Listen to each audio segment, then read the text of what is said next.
that are organizing the resistance globally against the invading High Lords, the rulers of other realities that have decided that they want to make Earth part of their realm, not the way it is at the moment.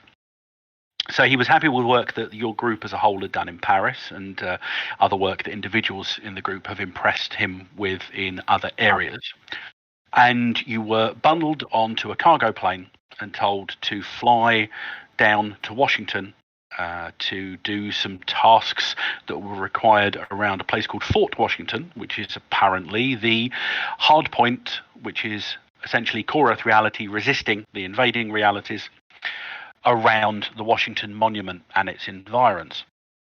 Unfortunately, as is the wont of situations where bad things go down, as you were flying over New York, you were hit by a rather large prehistoric bird, a denizen of the living land, and it and the plane went down. You survived impact. You survived climbing down a tree that was used to be a skyscraper, and you've been trying to make your way to the only landmark you had spotted from the air, which would hopefully give you an idea of which direction you would have to go to, because you've got absolutely no communications, no compass, no anything else. And you headed towards this large crystalline tower that one of you had spotted within the areas of New York. The base of the tower, however, was overrun with hundreds of Adinos, who are the native lizard men of the living land reality. They appear to be going through some ritual processes and trying to break in through the wall at the bottom of the tower. With some useful perceptiveness, you spotted a way to get in that would bypass the lizard men, essentially going into the tower from being able to knock over a partially ruined crane in a nearby half demolished building. This you did, managing to get in at the last minute, calling upon some unknown powers of the native reality, and the end of the crane that had lodged itself into the tower was disintegrated at high speed, as is the wont of the living land atmosphere to do, and you found yourself in a strange alien environment. This tower is made up of crystal and metal, and throughout your journeys here, there is a voice in the background that has been telling you about the sad history of the Ukan people, who are apparently the ones who built this tower. To summarize, their reality was attacked by the same living land reality that is invading North America in Earth, and its High Lord Barrett Carr succeeded in overwhelming all their defenses. They took steps and efforts to put everything they knew out into the ether, and here, in what they are calling the Tower of Ukan, their history, their culture, the last of what exists of their whole reality has manifest within the living land in what you believe to be called a wonder. You quickly travelled to the top of the tower, got your bearings, as the tower was able to give you a view out beyond the relatively prevalent mist that exists in the living land, making navigation quite difficult, and then headed back down. And as you get to the bottom of the tower, you came into the room that you are now in. If you give me a second, I would just reread that last bit for you.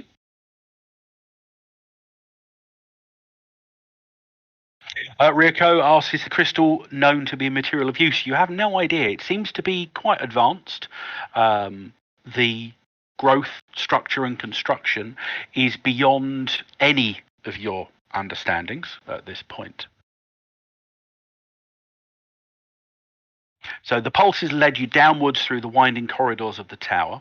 There were other doorways along, passages, all blocked, overgrown, and encrusted with the same jagged, translucent rock. You feel a growing power below you, crackling with possibility energy. You surmise it is probably an eternity shard. You've encountered these briefly. They are essentially the non-living representations of reality itself. You as Storm Knights are living embodiments of your own reality, but the unliving can be that as well. You descended into a large chamber, which must be at or below ground level. The passage opened into a gallery above the chamber with stairs on either side leading down to the ground below, which is where you guys are. Directly across from where you were is a similar platform, however, blocked by the crystalline growth. And through the translucent crystal, you can see the horde of a Dinos hammering at the stone furiously, and the cracks are growing wider by the moment. Behind the working Adinos, a large one-eyed warrior bellows at them furiously. His single yellow eye fixes on you with hatred, and the lizard men seem to double their efforts. Down below, at the bottom of the chamber, you can see exits out of this chamber into the various tunnels beneath Manhattan, sewers, and possibly even the subway. However, they are all currently covered in similar walls of crystal. And at the bottom of the chamber, directly under your platform, there is a huge humanoid made of sharp, glowing crystal. It is nearly transparent, but lit from within by a heart that glows, pulsating blue and red like the crystalline colours that are running through the structure. It has no features on its face, with the exception of one single pulsing energy dot in the middle of its forehead. And that is where we left last week, and that is where we will begin this week. As per usual, we will indicate the passage of time with the drama deck, which is how the combat initiative works. You're not in combat, but it just adds a bit of flavour. As the disorganised rabble on the other side, and possibly on your side, but you haven't got any mobs. There seems to be some kind of disagreement with the best way to hammer at the wall outside, and you appear to have gotten a little timed respite as the primitive lizard folk appear to be arguing more amongst themselves for the next few seconds. What are you doing?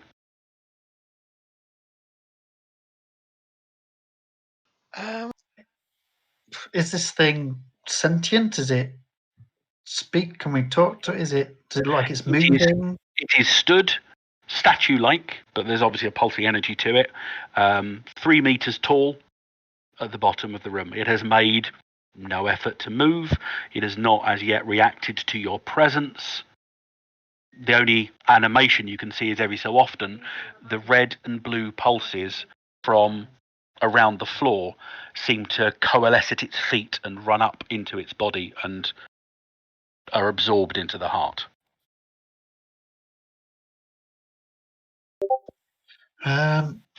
Well, do we want to try and take the heart, or are we going to leave it here to defend the tunnel as we escape? What do we think's best? Do we need this thing? Is it too powerful a thing to let them destroy it or fall into? Why don't we talk to it? It must be advanced. We don't want it to attack us as well. Well, the woman upstairs says, "Way to make this your friend is say we're fighting the people outside." So we tell it we're fighting the people outside. It be friendly to us, and we ask it what to do, and it'll tell us because it's smarter than us, isn't it? Who's best at talking to and being like Dr. Dick? No. Dr. Dick will be fishing out some sort of scanner. I guess a multimeter of some kind. Don't roll the one. And there's no need to roll for passive use of those things. But what are you scanning for? Just out of interest. Well, it depends on what the scanner is made for. I did get a multimeter at some previous point, but I'm not sure if that could be reasonably modified to detect. I don't know. It's /W. I know, but don't worry. Just one thing you do know, Dr. Sanders, is that you've been trying to scan.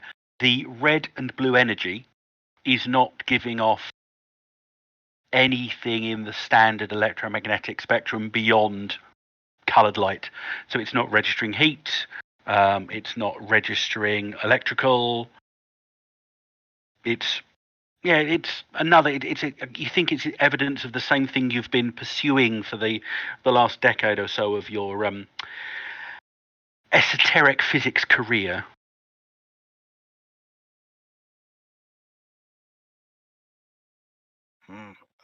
Looks like this is some sort of possibility energy thing. I don't know. Can't really make much sense of it. Well, I think Durak actually had a really good idea, and we should try and befriend it. Each square's a meter. You are currently about 5 or 6 meters away from the thing, and upper level. Call out to it, Doc. Given the scale, each square's 2 meters. Let's make it a bit bigger. Would you like me to talk to it? Yeah, you talk to it. Whoever can talk. Some Shouldn't people we are focus on our tired. mission? This is our mission. We're trapped to- in here. We need to get out. Yep. Looks like the tunnel's blocked by this stuff, isn't it? It is indeed. Okay, So we need to talk. I'll step forward bravely and say, I am Theo Tenelon, and these are my friends, and we come with God. We're opposing the forces that are attacking you here, and we mean you no harm. Can I make a persuasion check maybe or something? Yeah, give me a persuasion check. Yeah, it's good to see my rolls just continuing. I'm going to, because 9 kind of, or 5 actually kind of sucks, so I'm going to spend a possibility if I can. We're out of combat rounds at the moment, so you can also use cards from your hand if you have any left. Yes, I do. Let me have a. I don't think any of them help actually. Yeah, even if you had a +3, you're still not going to get enough, so you need something higher. Okay. So I double click and spend a possibility, which gives me a new roll, I believe, does it not? It gives you roll the d20 again and you add it. However, possibilities are so powerful that 8 is a minimum of a 10. So you're at a 15 now, not as would otherwise suggest a 13. So unfortunately, this is where the macros won't work, because you've now got to recalculate your bonus number manually. Oh, so never mind. I'll just. There is a possibility thing for it, isn't there? I think there's a command I noticed, but anyway, I'll work that out later. So that bonus chart, so you look at what you now have as a 15, gives you a bonus number of 2, you add that to your 9, so that gives you an 11.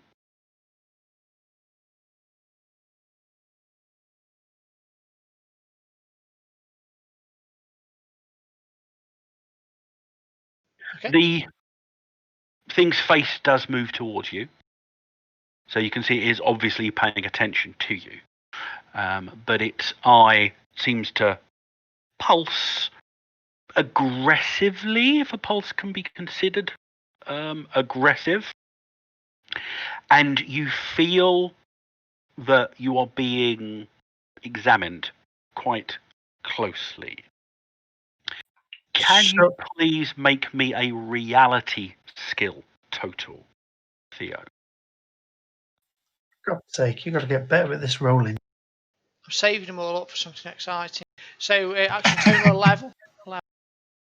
Yeah, we now have to get the target before we roll. Well, if I don't tell you, it's a 10. Oh, okay. It's always going to be a 10, and if you get 5 higher than that or 10 higher than that, it's a good success and then an excellent success. You get the thing hasn't moved apart from the slight movement of its head, but you get the feeling from its maybe lack of welcoming body language that it is suspicious of you. Can we show it technology? Because it's defending against things that have no technology. Whether we can do that. So show something that's like your God book. Isn't that like a high technology thing? You do have a Digi-Bible, yep. Okay, I'll make sure I'm holding my Digi-Bible. Is there anything nice we could do to it to help it, like a Healy type thing or something? Stroke it. Like a Sing it a gentle lullaby. Yeah, I don't think it's going to go. Suggest what you want to do. It is a guardian of a lost civilization that is performing its It's last Doing purpose it. at this moment. Yeah, it's doing its job, isn't it? But we want to show that we're not its enemy, so we're not the Idanos, I guess. Okay, so And they're what you can low do- technology. They are indeed. What you can do, Theo, possibly you can use a different skill to try and convince it, just along with, I mean, you're holding up the digital Bible. Give us a faith roll rather than reality. It's still spirit-based. As you attempt to use chapter and verse to prove to the Guardian that your intentions are good. I'll read a few parables from my Digi Bible to it about honesty and If +3 to that would help, I'll give him a willpower 7 card, or swap a willpower card for him, and they can add 3 to that to make 16. knocked over 15. If 15 is the target. You really think religion's gonna work on this thing? I mean, it's from a really advanced civilization. They're probably immune to that stuff. Do the Idanos have any? It We're actually showing worked. it. We're trying to show we're not Idanos, though, aren't we? Mm-hmm. I mean, the Idanos are extremely religious. Oh, they are they? Oh, Yeah, damn it. the spirit of Lanala is pervasive, all pervasive everywhere within the living land. Or that yours Okay. is not their religion. Right, so your totals are 13. That's good. The thing seems to, again, move its head towards you, and with the largest movement it did is, as there's a noise behind it, you see a large chunk of crystal falling off, and the thing's head turns to look back up towards where the Adinos are still trying to break their way through. So we'll present this passage of time. Well, this is so accurate each and every time. Crumbling ruins. So, as the Hopefully not Adinos ruins yet. as the Adinos are cracking their way through large chunks of the thing. So can everybody please make an agility test? It says test agility. You should really read dexterity. What is agility? It isn't. It's dexterity. There's a typo. I'll complain to that about them. Difficulties are 10s. Son of a gun. What? Oh, it didn't work. How Did do you roll dexterity? Just generate a bonus number and add it to your dex. I will put it into the wrong- re-roll. Roll. You're going to roll again and add. So you can add a 10 to your 11. Yeah, that's 10. That's a 21. So that gives you a bonus of an 8. What do we become? We become very vulnerable, but then there's nothing in yet, is there? So what does very vulnerable mean? Basically, it means if anything tries to damage you while this effect is taking place, you are 4 points lower toughness than you would otherwise be. How did I get plus And 26? in fact, it's on any effect, really. Dex 8, Charisma 5. You've got 2 lots of Charisma plus 5 on it for some reason. Yeah, it's weird. Can I play a card? I'm going to risk failing that one. Okay, anybody that failed, you also take 2 shock. Oh, damn you. I will use a possibility to try and get it. What card were you going to use, Theo? Alertness, which means that I'll notice something that I've not noticed before. I'll share it. 14. 1. I got 9. So I. What shock did you say? 2. You can take a number of shock, you can do spirit before you have to worry about stuff. Theo, as you are trying to find some way to communicate with this behemoth, yeah, it was 2 shock. If you failed the check, you don't take it. If you succeeded, there's a difficulty, there's only 10s. You start to see patterns, just not complex patterns, but sort of cyclical patterns in the in the energy pulses that are going around. Which, incidentally, did anyone roll a mishap roll? Abram, you did, didn't you, on your first one? Possible 4 I got. Yeah. 4. I'll Durak did as well. Right. Durak and Abram both reduce your possibility totals by 1. Oh, As you, I could have re-rolled that. This is what you spot, Theo. You spot, for a brief second, there's a burst of red-blue energy at both Durak and Abram Gardner's feet. And you watch as almost quicker than your eye can follow, but you're very alert, so you spot it. That energy travelled through the floor to the feet of the Guardian and then up to the heart. And it seemed to just like cock its head a little bit, as if analysing or receiving some information. You think that if you did that voluntarily with no ideal of malice or any kind of malicious intent, you might be able to get an active connection with the creature. Okay, upon seeing this, then I will step forward with my. I'll, for the moment, put my my digibible away, and I'll step forward with both hands open, showing my palms, showing that I mean no harm. And I will leap ahead of him. Or try to leap ahead of him, just to not let the damn priest guy do it. I don't know if you want to roll to see who gets there fast.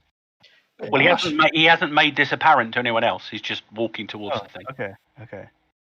Well, I'll be stepping down there anyway.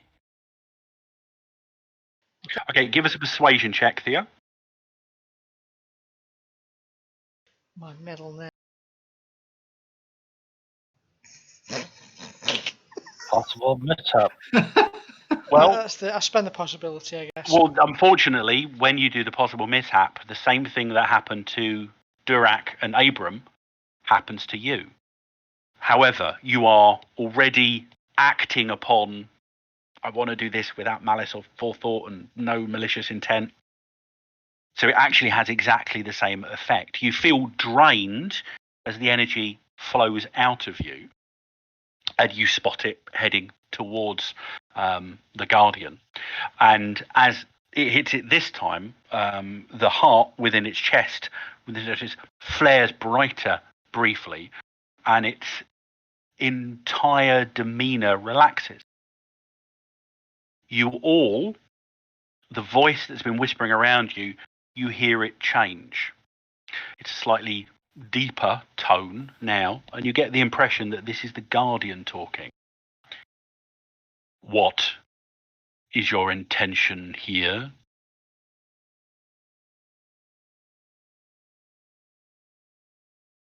Sees you waiting for an answer.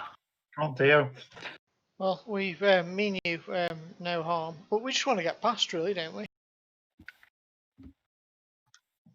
Yeah, we want a safe passage through that to somewhere, Washington. Okay, Yeah, we're just looking for... We also wish to fight the Idanos. Yeah. Yeah, we're trying to drive back the invaders. That's a very important point. You better write that down. So we wish to fight, assist you though we can, and also passage past. Passage can be granted, but my purpose is to defend Ukan. And it turns. The foul invaders defeated my creators before. I fear I will not have the strength to stand against them here. Do you pledge to hold Ukan within your heart? Yeah, Theo, Okay, put him in your certainly. heart. Sorry, could you maybe explain that a little bit more? I don't know the guy. You mean literally? The questions seem to roll over the thing, and it analyzes and replies. I hold within me the heart of Ukan. It is the last true remnant of my creators. It powers me, but it will fall into the hands of the enemy if they are allowed to break through. We cannot allow that to happen. How could we assist you? One of you must take the heart. It will be given freely if you can commit to fighting the invaders wherever they are. Well, I think the Padre's heart is already taken by a guy named Jesus. So, yeah, I think it's better to give it to me. What does your guardian need? You know, is it good to put it inside a metal tin can? He looks at the. It can be held. It is more resilient than it would appear. However, any who are touching it will find themselves a son of Ukan.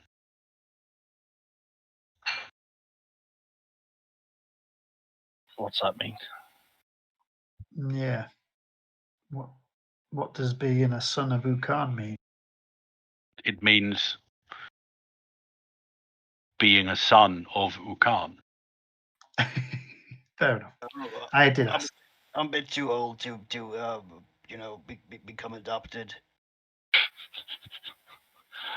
Dr. Dick's desperate. I suspect you don't mean that too literally. Well, I've made it my life's work to fight against these creatures with God at my side, and Could you I would be happy to choose which of us is best to hold? It looks at each of you in turn. Sorry, if that's. You each hold the desire to fight the invaders in your heart. None of you are more suited than any other. Well, my hands are full, so I don't want it. How big is this thing? You're looking at it. It's the object that is currently sort of slightly obscured by the thing's chest plate. Looks to be about twice the size of a human heart. Can we not share it? Can we not pass it round, or do we literally hold it within us? So it's once it's in. Yeah, this is what He says you could carry it. But does he mean carry it in your hand or carry it in your chest? Is this Yeah, the like- insertion thing? Yeah, Like is this? the That's it. Diablo Once you've got it, shot. that's it. Oh, cool. It looks like a dice. Yep. They do that a lot in TORG. They've always had an item that is essentially the funky red and blue TORG Eternity dice. And Cool. this is it in this version.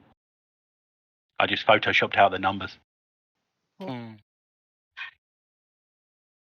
All right. Well, we can take it from you and off you, and we will guard it. The Guardian nods.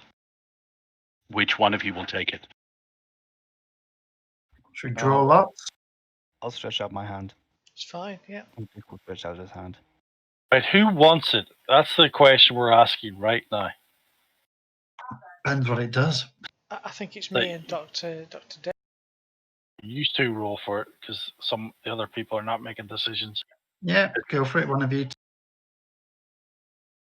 As I said, his heart is already given away to someone.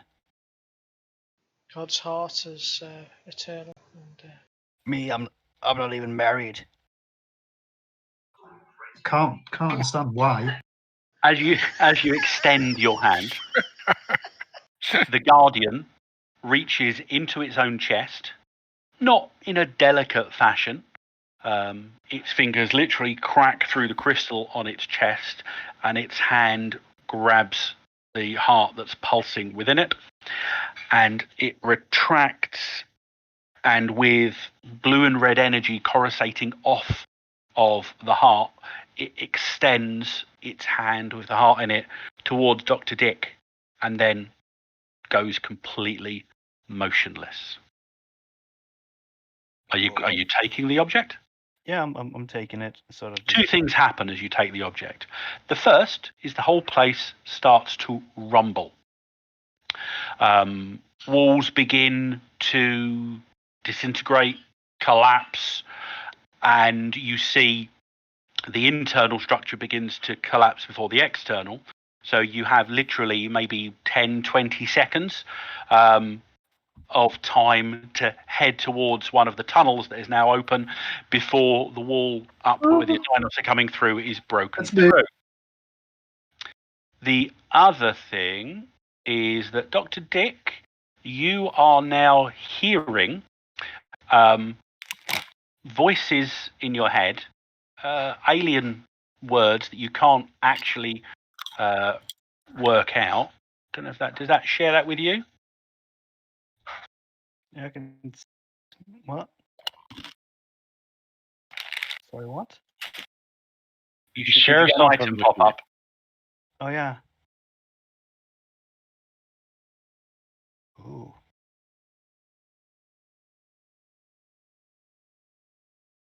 Now, the thing that you're feeling at the moment, now all of you are Storm Knights, okay? As you're running through the tunnels, we'll narrate this a bit first. All of you are Storm Knights, so you can tell, sort of by telltale feelings and signs of what the local reality is feeling. So, since you've stepped inside the tower, it's felt different to the living land. As you begin to run into the tunnels with their pools of fetid water and overgrown roots punching through the walls and what have you, you all feel that you're entering the living land again. However, Dr. Sanders, while you have the heart in your hand, you do not feel like you are in the living land. You feel like you are still within the tower that you've just left. Ooh. Now, what that basically means beyond anything else, and I haven't got this in the PDF, I'm just going to go and grab the right book. Well, your axioms have changed. Yes. You're a While you are holding it,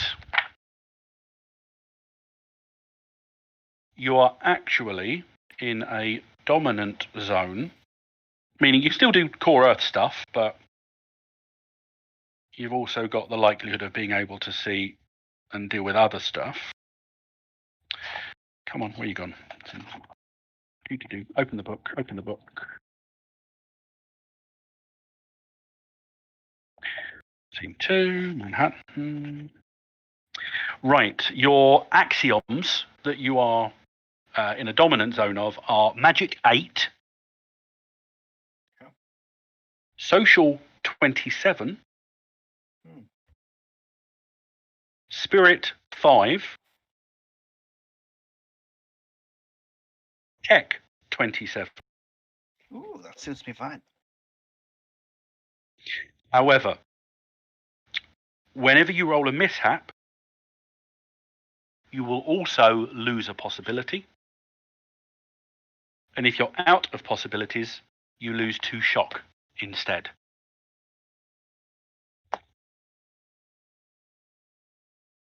But I can at any time just choose to not hold it, right?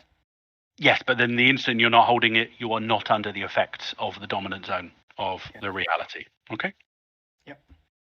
That's cool. You are Swallow it. literally carrying the single surviving remnant of a defeated reality. And with the sounds of the Adinos screaming in anger behind you as they are unable to catch you and you're running off with their prize, you head into the Manhattan Underground. And we transition onto scene 2. It's sometime later.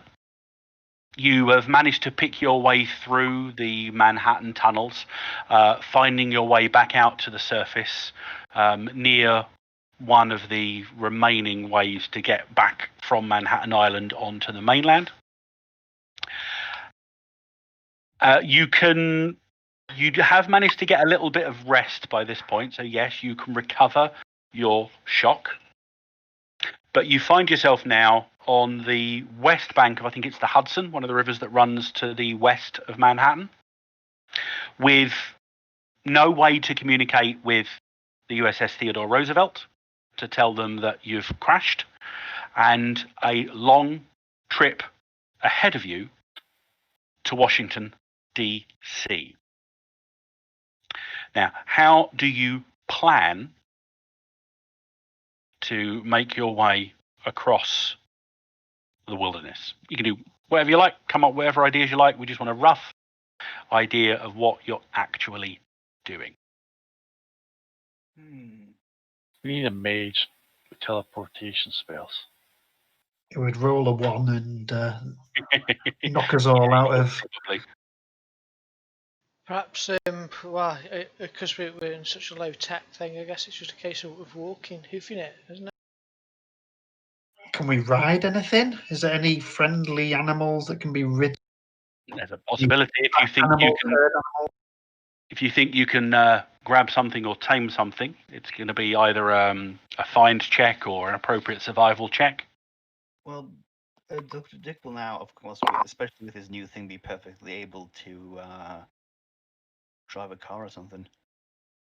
But I'm not sure if anyone can fit, how you'd The fit issue on. you'll have is finding a car that will work. I have looking- a card. Connection. Your hero knows someone in the area who can lend aid. Is this something that might be of use here? Isn't a cart like too high tech for this area as well? Have they had wheel? I can't remember what level of the wheel. From what I remember last week, he said something about there is no social interaction between the two villages in the same. There's probably like a whole bunch of Tech level, the wheel is was it? there's Well, probably a bunch of If derelict they have vehicles swords, around. they will have a wheel. Or They don't have swords. They have like spears and. The wheel is a thing at tech level 6, but not a very big thing. So it's a possibility. Who do you know, or how do you know someone in the area, Ryoko? Can be anything you want, but yeah, well, perhaps from a previous assignment or before the transformation. Perhaps there was some. previous assignment. I like that idea. So, because you are a native core earther that's transformed, so you do recall that probably about 5 or 6 years ago, when you visited family who had emigrated to America, that in Philadelphia's too far south, isn't it? What's west of New York, just on the bit? Jersey, or in the Jersey outskirts, you remember having a rather nice time with family when you visited a sort of not a ranch, but more of a sort of a horse riding centre. So you think if you can find your way there, that you might be able to get some, if there's still anything there. So it's an ask, that you might be able to get something appropriate to act as mounts. That's as long as you want to avoid actually, shall we say, going the dinosaur route. So what skills do you have that you might be able to bring to bear? Have you got survival? Or tracking? Wait, let me check. Abilities. I could assist you do survival. No, survival I don't have. Track I don't have either. So just give us a bonus number on a mind check then. Can we help with survival, or It doesn't look good. Well, I can use a possibility, I right? would probably spend a possibility on that, yes. So I'm down to 1, and this means it would have been a 15, right? No, because No, you you rolled roll both again. again. But this Okay. this roll adds to the 5 and is a minimum of a 10. Now it's a 15. Which makes it a 10 total. Which is all you needed. All right, and I just delete the card from my hand, right? Yep, you delete the card from your hand. So you spend the next sort of 6 or so hours picking your way through the overgrown, tangled ruin that is Jersey at this point. And you do find where you remember the location being. It's got less overgrowth because obviously there was a paddock of some kind where the horses were kept behind it. And lo and behold, there are 3 horses. They're a bit skittish, significantly nervous, but with some deliberation and perseverance, you manage to calm them down, and you've got 3 mounts that will allow at least some of you to make better time, or you could double up. Dr. Dick, with the point of cars, the issue that you're getting every vehicle, and there are lots of abandoned cars all over the place, but things like the rubber of the tires is completely corroded. Most of the ones, even though you know it's probably only been sort of like 6 months maybe since these things have been abandoned, most of them look like rusted out shells at this point in time.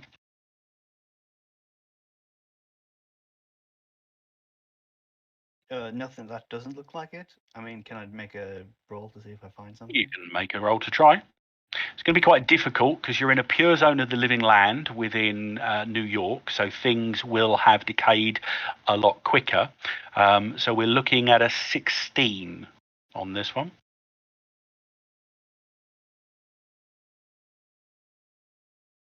Woo. Ooh. Got a really high find skill. Yep.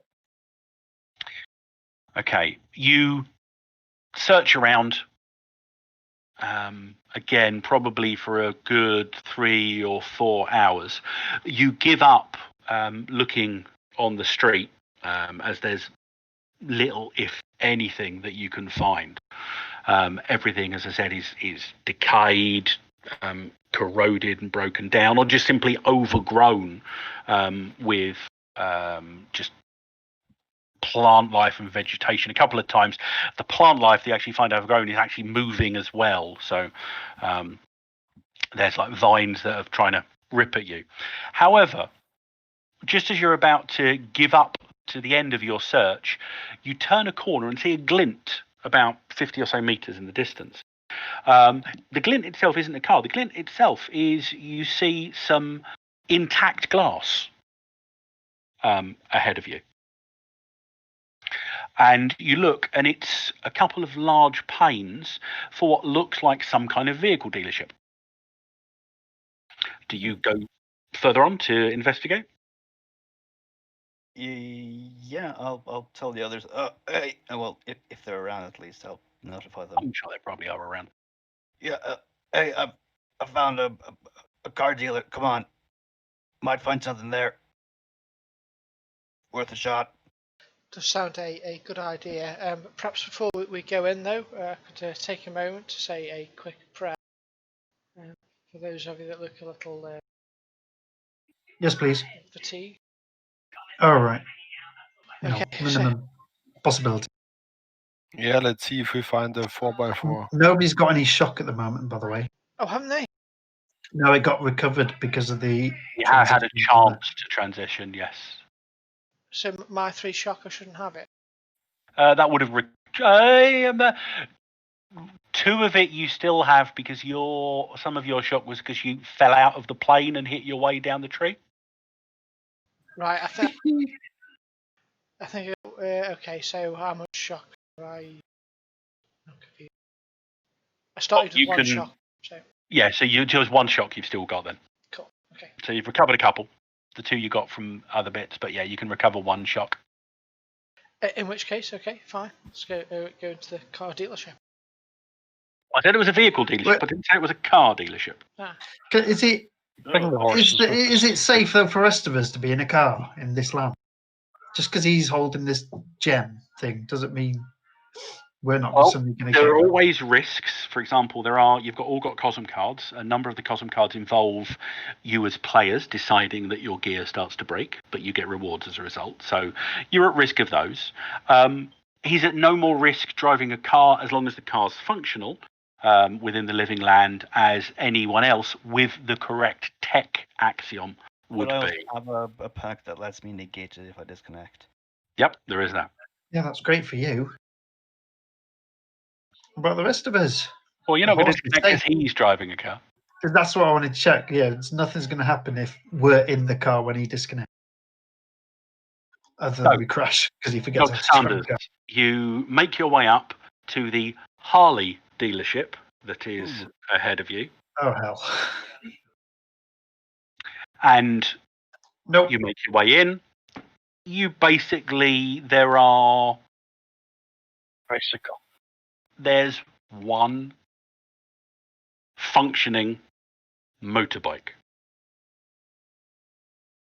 Don't forget, vehicles are very noisy as well. Draws a lot of attention, especially Harleys. Oh, Well, this isn't intended to be a sort of noisemaker one. It's quite a nice modern bike, but it is still a Harley. So Horses make a lot of noise, going chippity chop, chippity chop, chippity chop. Not in comparison. Yeah, I mean it's the equivalent to like knocking a couple of halves of coconuts together. Yeah. I'll take this one. If we happen to be about to ride somebody over, then yes, they'll hear it. But through the noise of a jungle, I doubt they'll hear us. Plus, they're not running on roads, are they? not always, but we'll get to that in a bit. So you managed to scrounge together enough fuel for a tank. Oh, well, I'm running a motorbike, so. Yep, that's what I mean. Enough fuel for the tank. Yeah, it was a It's not a tank. It's not a tank. A tank. Oh, behind the Harley is a tank. Yeah. You missed that one. Look, I can put like motorbikes. You drain the tank of fuel. Put Well, it into the I've got my horse. He's got his motorbike. What are you guys going to do? What do you spell? What do you roll to ride a horse? Beast riding. Oh, is there a beast Which riding is talent? dexterity. Okay. Now, both land vehicles and beast riding can be used unskilled, so you haven't got any problem with that.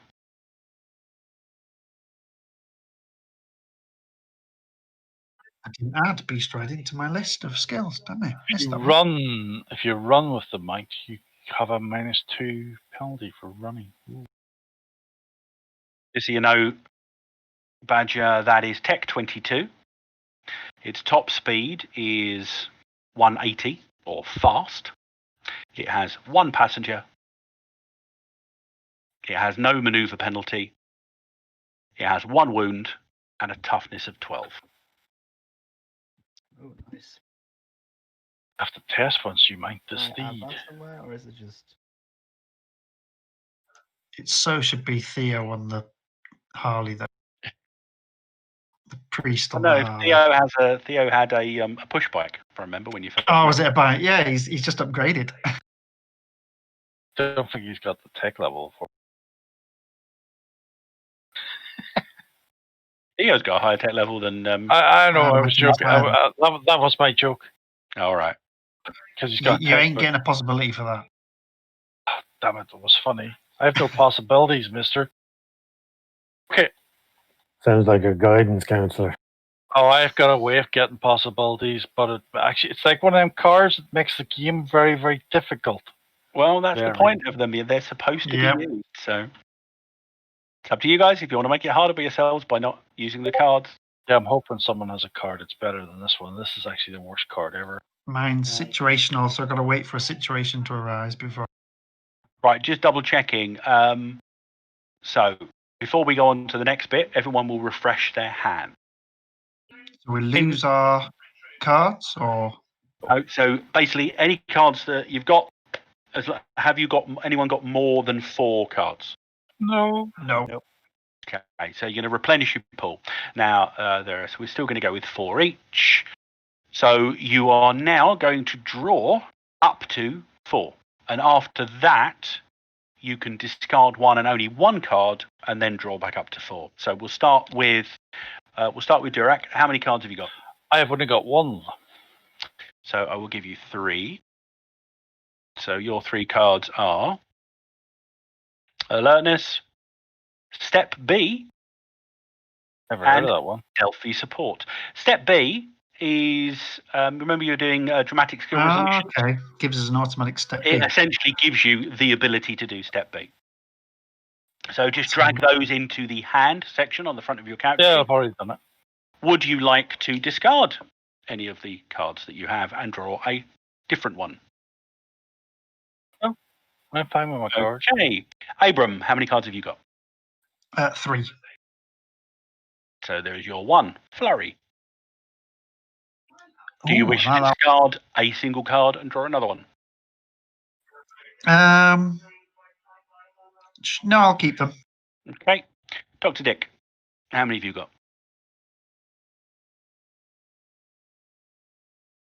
Badger, how many cards you got? He can't hear you on the chopper. He's revving it. All He's he got a hears, helmet. "Vroom." Yeah, big helmet I said on. 4.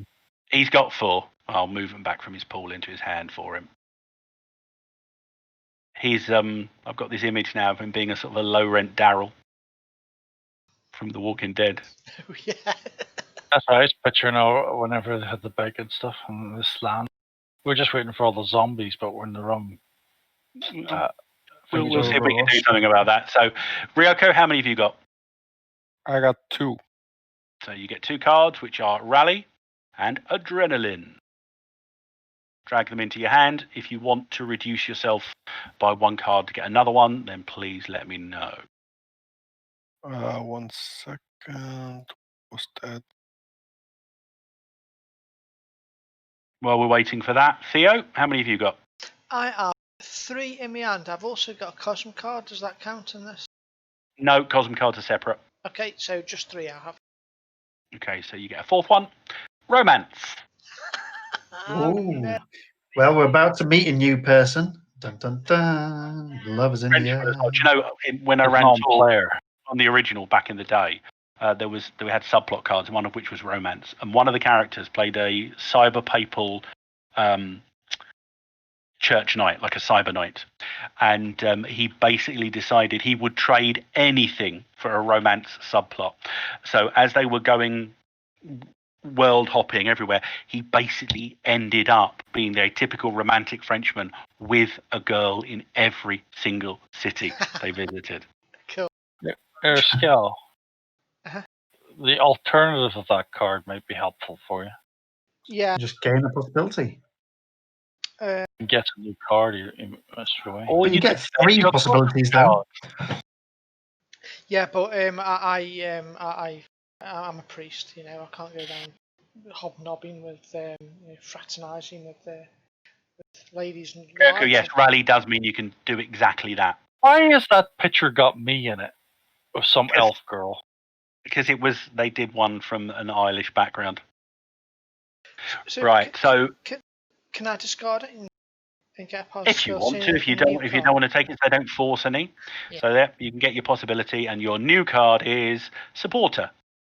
It's not really Nice. Badger They're was always good. finding motorcycle sounds. That's why he couldn't hear me. Yeah, Right. Motorcycle sounds like motorcycle music. I've already got it queued up. Okay, so you've got 4 cards in your hand. Do you want to discard 1 to get a new 4th card? Yeah. I've got glory, and like, there's no way I'm ever going to roll 60 plus, like, just ever. It's not going to happen. But you can trade it to other people, but just to I let will you know, take your glory card. I will give you my Delphi Support 65 card. We'll Uses swap. persuasion to give you items, and I don't have good persuasion. Okay, how do I swap them? GM does it for us. So we are going from Theo to Durak. Yeah, my glory And- flicks out. Oh, hang on. I was just picking up the supporter. That's wrong. Ah, you got 2 support cards now. Let's get rid of that one. So Glory's going that one, and Delphi support is going that way. Is it gone? I can delete it now. It's gone. Okay. Woohoo! Gotcha. Were you swapping out any cards? No, I'm pretty happy with the ones I have. Okay. Now, Aido. This is how cards work. Outside of combat, the cards that you've got is very much like you've seen in Savage Worlds. If you've played that, you can play the cards whenever. Once you get into combat, you have to build up a pool of cards for you to use. But to start with, they'll be in your hand. So I will roll you 4 cards off of my table. You drag them from chat into the hand section on the top tab of your character sheet. Okay? Give me a sec. I'm looking for a hand. Found it. Yep, go. Okay. So you got supporter, martyr, drama, and second wind.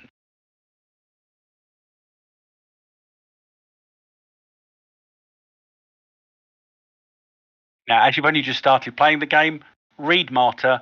If you want to immediately draw another card and get a bonus possibility, you can do so.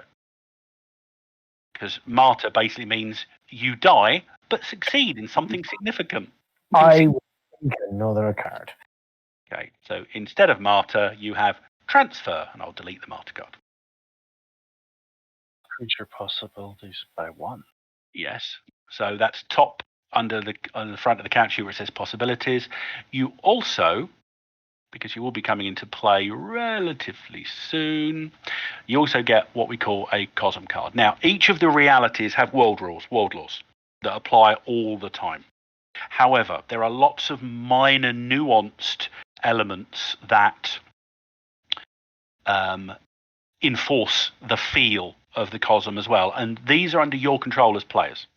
And that's what the Cosm cards are.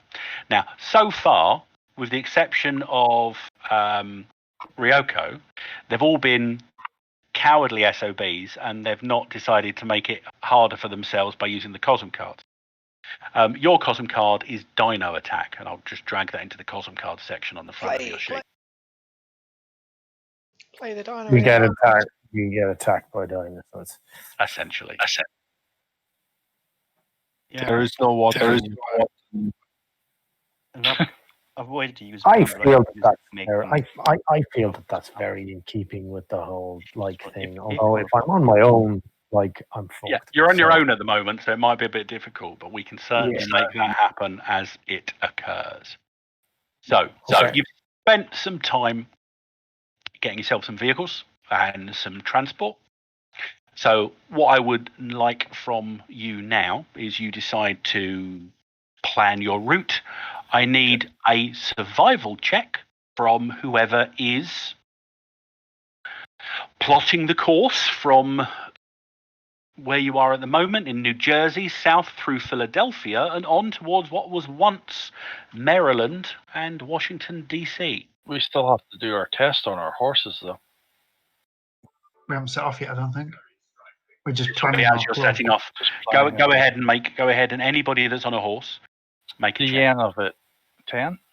If I don't say anything else, it's a 10. They're a bit skittish, so let's say 12. I had to ask. It might improve over time as the beasts become used to you, or it might worsen as they find out that hanging around with Storm Knights has a tendency We've got a for 20. things to kick in. If you get a 10 or a 20 and you are skilled, then Nice. re-roll and add. If you get damn it. It did it automatically for him. I was hoping Ryoko-chan would ride with me. Oh, God. So far, recommend Reiko- she doesn't.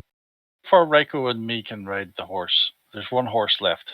What happens if I fail? Like, at the moment I have. You ride back into the city. If the test really fails, the gel beast with may you. refuse to move or even buck the stranger. It depends how badly you failed. There's one person hasn't rolled. Well, there are only 3 horses. Theo, priest. I'm walking. Oh, there are only 3 horses. Yeah, there are only 3 horses. But someone Yeah, could. But someone as could said, carry we can one. switch through. We are not like riding. But you're Yeah, not riding for one on it. thing, the environment is not conducive to a gallop, shall we say? Yeah. So I thought the horses are more like, so we don't get fatigued and can walk. No. Mhm. The Oh, role well, is to see if the role is to see if the horse will obey you. Is basically what it says on the beast riding skill. Yeah. So Ryoko obviously remembered the skills that she was taught when she was here 5 years ago in her younger days. Abram, the beast, is not liking something about you. You know, maybe it's the smell of your duster, or possibly some of the more esoteric ingredients you've got in your alchemy kit. But the things. So you can spend a possibility to improve that, or you can make another attempt after waiting a period of time. No, I don't think we can wait. I'll spend a.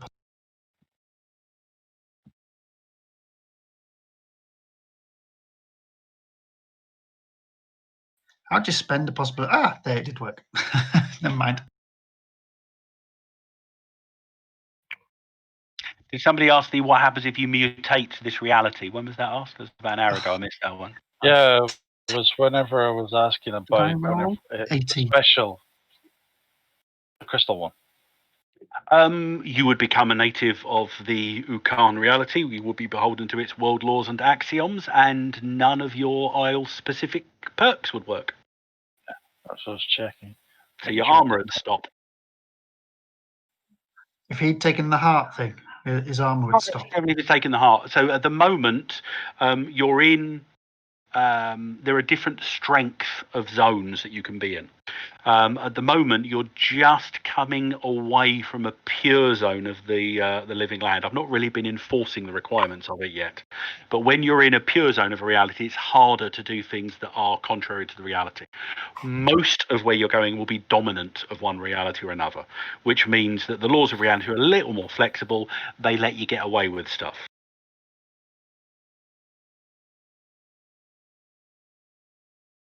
So Abram got a 15. Okay. So with motorbike, horse, and foot power, you begin to trek your way south and west. Who is the navigator? Who is making your survival checks? Well, who's got the best skill? Survival runs off mine. Who's got survival? I've got survival, but I'm low. Not survivor. I've only got 10 in it though. What's better than me?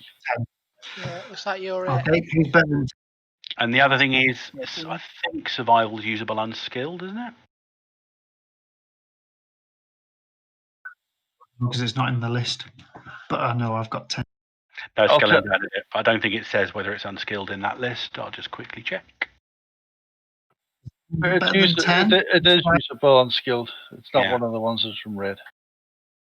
It's in italics if they're unskilled, isn't it? Like medicine and precognition can't be used unskilled, and survival Lockpicking. appears to be fine.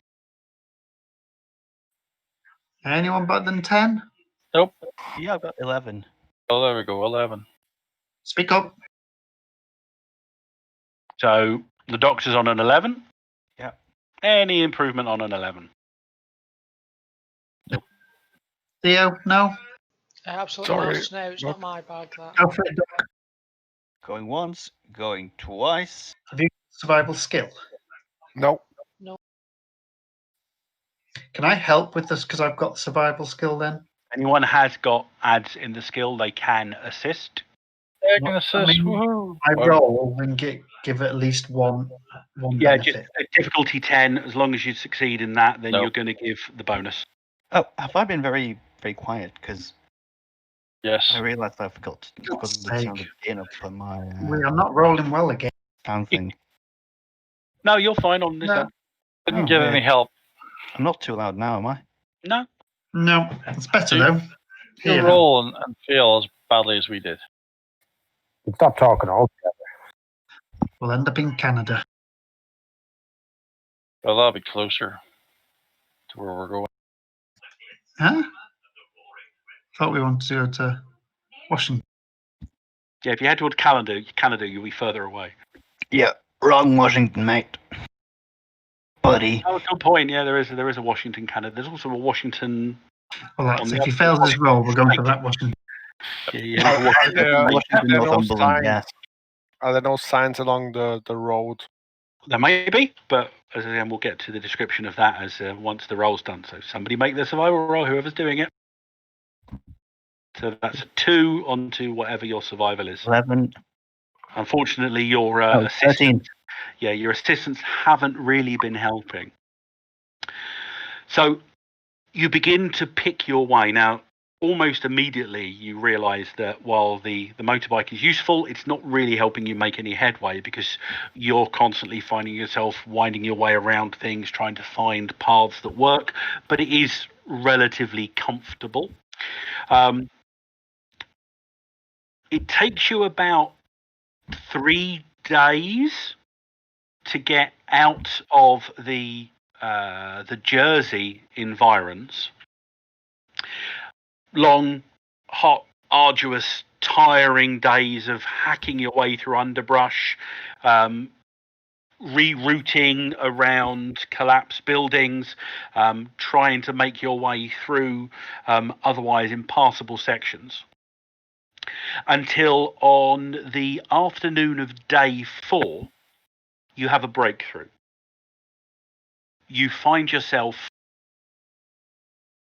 picking your way on the remnants of an on-ramp, and you find yourself in a relatively clear section, as if the I-95 6-lane highway stretches southwards ahead of you.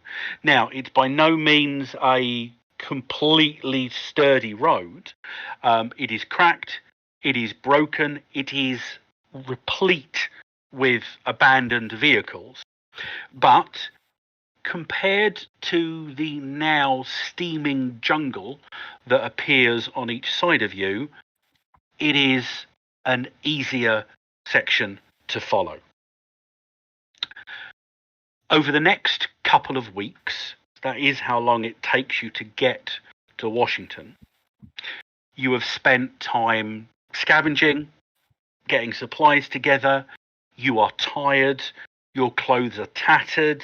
One of the things about the living land is it has a tendency to rip and tear otherwise soft clothing.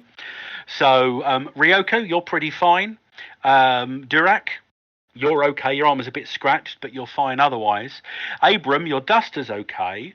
But Theo and Abram, you're both now essentially wearing short shorts. And your shirts have been torn away. So Theo, your priest garb is sort of quite. What's the show with the priest in it? Preacher, where it's quite tattered down. It's still long, but it's a bit more tattered than it was. So travel is difficult. You bypassed around Philadelphia. The sounds of conflict punctuating the night time as you camped out as far away from the city as you dared.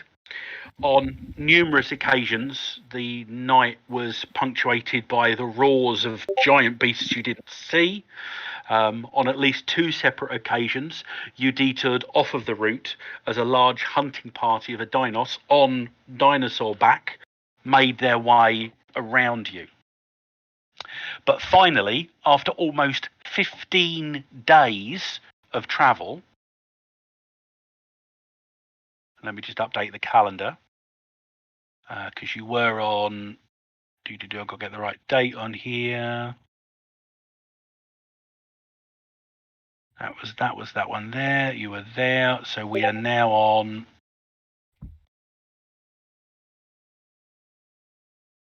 If somebody's counting, you're basically 25th of July. How do I make it the current day for that thing? On the calendar. Yeah. It involves I've clicking. got it. Yep, got it. There's the little arrow to the right of era. Yeah. Set. selected date as current date. Oh, You've become quite used to the ever-present heavy fog that occurs within the living land. Sometimes it's light, but sometimes it's almost so thick you can barely see 5 feet in front of your face. This morning it's quite light, and it brings with it the view ahead of you, maybe 4 or 5 miles distant as you're traveling through the suburbs of Maryland. You can see the needle shape about 4 or 5 miles away of the Washington Monument over the surrounding jungle. Even at this distance, you can see spotlights surging up to shine at it from below. As you're watching, occasionally lines of tracer fire stitch across the sky to accentuate the point that, well, it might be a core Earth bastion, but it certainly isn't a peaceful one. Who is leading the group at this point? Is it still Dr. Dick? yeah. Yep.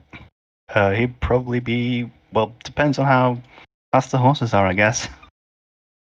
Well, the issue is you can't really go very fast because of the fact that there's so much rubble everywhere. You've not been able to get more than about 30 yards of like easy riding for the entire route.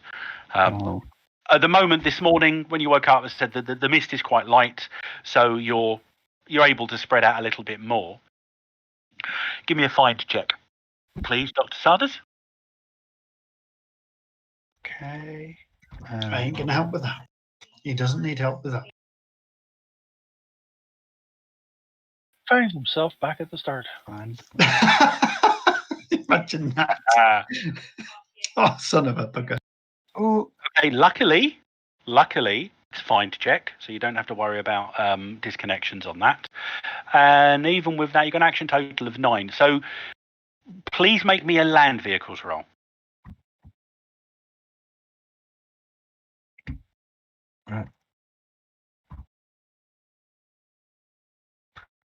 right.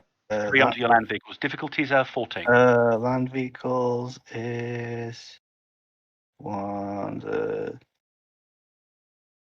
9. So yeah, that one puts me as 12. So I'm going to spend a possibility on that. I don't know what it does.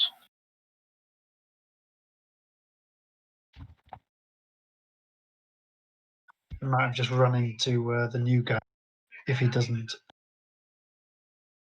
So that's 16, 17, that's a 33, which gives you a bonus number of 10 onto your land vehicles. Which is, 19.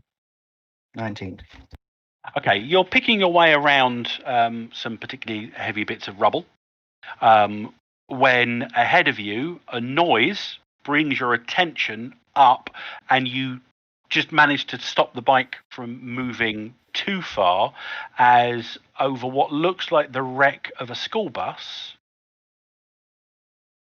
that skitters over the top of the bus.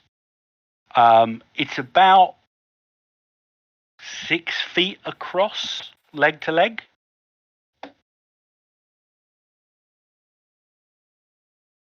Leg to leg. You got the picture? Nope. No, not you. I'm talking to Badger. I shared it with him only. Sorry. We're not with him. Yeah. What the? And with that, I'm just going to take Aido into another room to give him a quick briefing. Sure, sure. Ah. Is How it a big is that mechanical thing anyway? spider then? Right, 6 hang foot on, spider thing. hang on. 6-foot spider. Isn't that what he's got or Can something? He's got some Go sort of down into the mechanical secret spider. channel, Aido.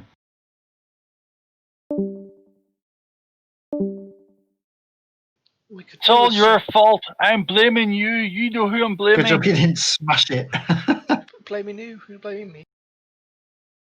Oh no, I was doing a general I blame you, and then you should not think I was talking to you. No, Yeah, it's usually true. It's usually right.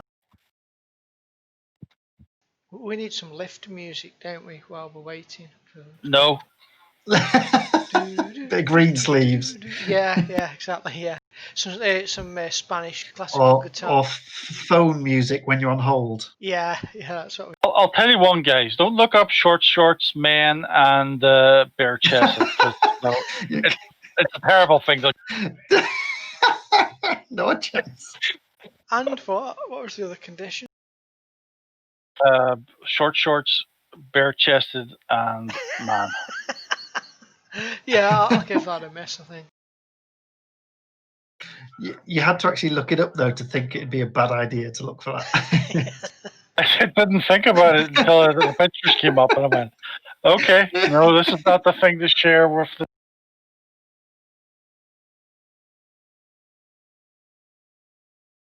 There we go. Bit of green sleeves. Posers. Almost. Yeah, think close I- enough. Yeah, I think I've actually got it somewhere. I just need to find. Yeah, just can't play it on YouTube in case they go blah blah blah blah. Blah. No, I've got it. I just need to find. There. Okay.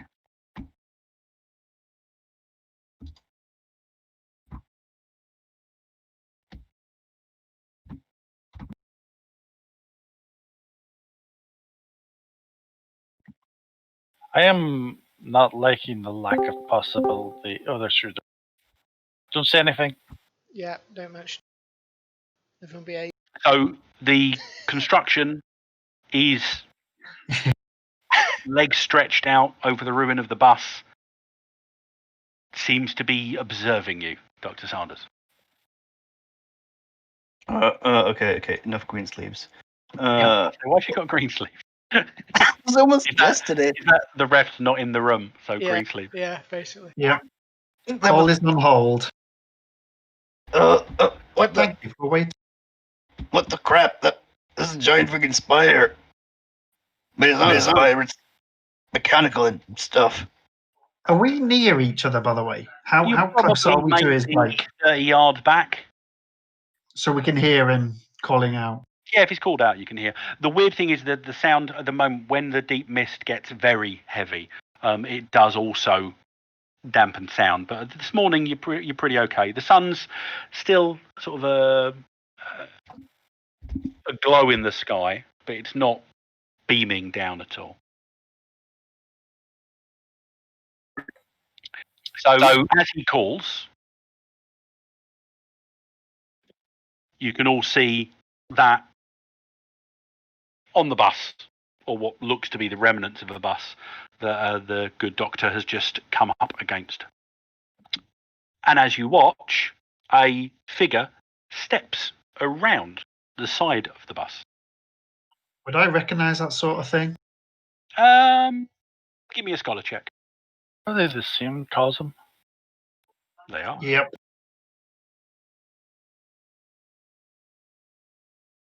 God, I've got to get a decent roll at some point. Yay! 50. Oh, it's a pity you didn't get it today. You have heard of some of the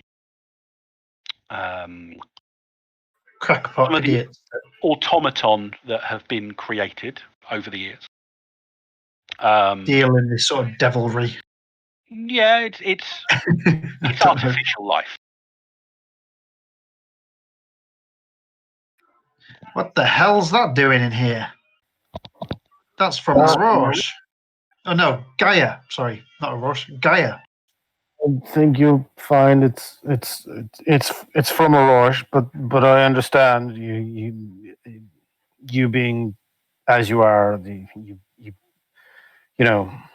wouldn't really get it. The figure is basically again sticking out like a sore thumb. He's dressed for he's dressed for an evening, basically an evening of cards somewhere. He's wearing a top hat. He's got oil in his hair, and he's wearing a fairly long, wearing a long dark coat. He's got the waistcoat. He's got a pocket watch. All of that sort of malarkey, and he looks for all the world like he's basically out. He's going out for an evening sojourn to improve his constitution. and make sure his humors are flowing properly. I don't remember what you just said, but no shit, Sherlock. You probably don't look like Sherlock at all, but it's close enough. That kind of, yeah, no, he's got a bit of, he's definitely got a bit of the Sherlock going for him. But Badger is correct. The works of Arthur Conan Doyle or any of that lot haven't actually occurred in that area. So, in the Rush. yes, because it's a parallel. It's not an analog Earth. Yeah. Okay. Cool. In which detectives do exist. Are you from Gaia then? No. You are. Rather, No. The Rorsch is the invading reality. Gaia is the world. Okay. So you are ears from Gaia? Or? The planet. So yes, you are. Yeah. Grand. Yes, I am. Who are you saying would understand this? People,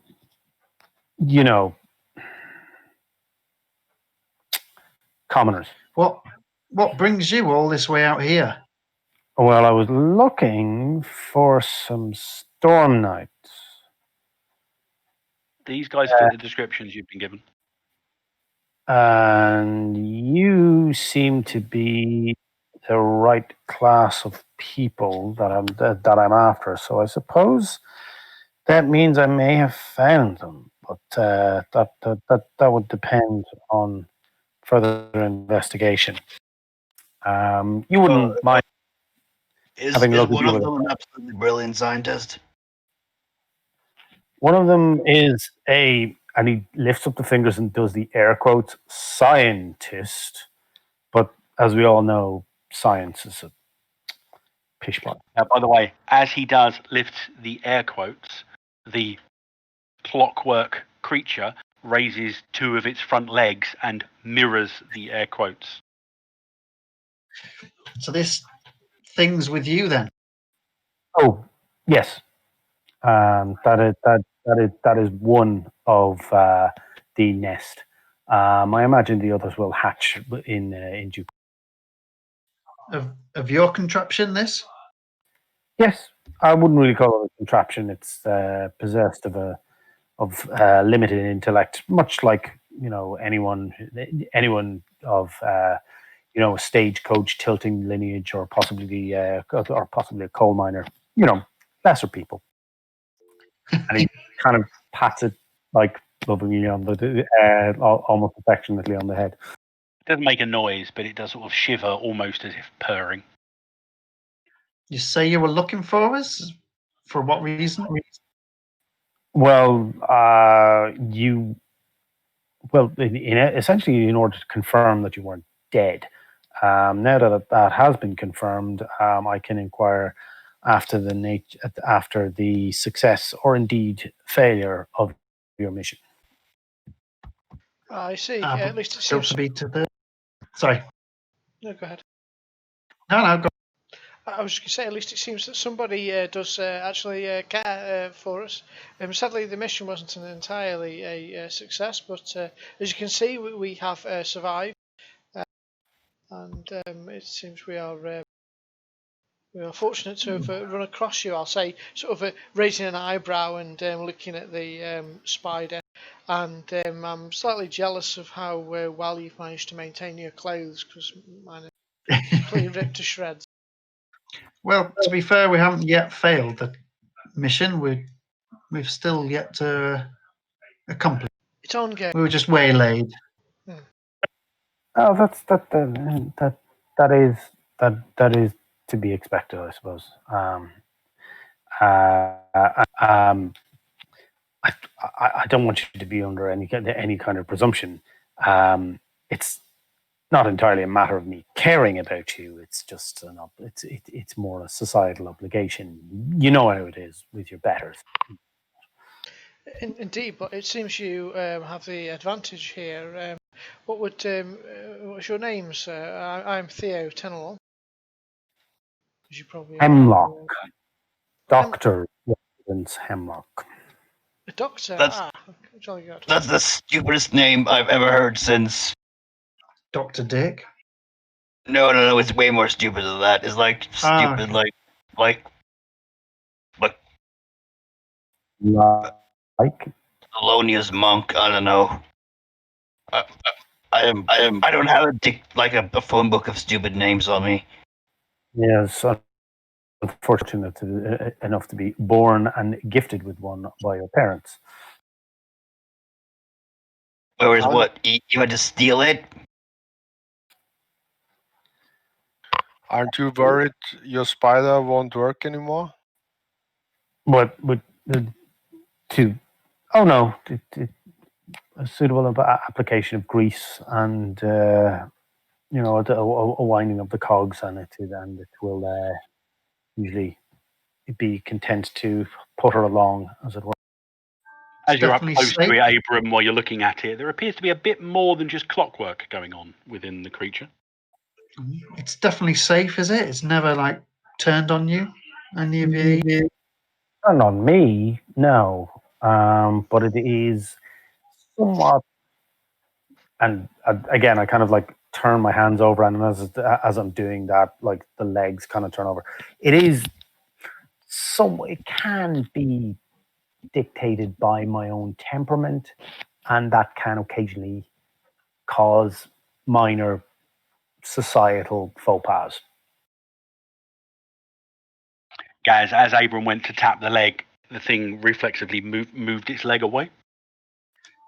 Scribble some more notes. It does seem to be reacting to its environment, and not just at Dr. Hemlock's order. As you're standing talking, within a sort of maybe 30 seconds, the fog has begun to thicken quite significantly, and off to your west, some way off the. At this point, the I-95 isn't a raised road; it's ground level, and somewhere off in the jungle, off to your west, you hear the sound of crunching, breaking trees, and a loud roar of something big moving around, or some things big moving around. And you think possibly you need to keep moving. I don't suppose that happens to be one of yours. Nope. Yeah, better get going before that. I created mine with some sense of. Well, it's good to me, yeah, but I think we need to get out of this area before whatever that is. Comes to find us. Capital idea. So you continue Looks to up to move towards the direction that Washington was in. As the fog has come in, it's completely obscured anything beyond about a mile's distant anyway. So you've lost sight of the monument. You know roughly the direction you went in. Can somebody please make a survival roll? At this point, you've got unfamiliar territory, so it is going to be a 15. Can we 15 tend to help Do we by still go failing? off mine? Can we pretend to help? Oh, what's Residence's survival? Dog shit. Can we try to help with those that have got survival skills? The problem at the moment is because of the limited visibility, you're really more concentrating on keeping together at this point. Okay.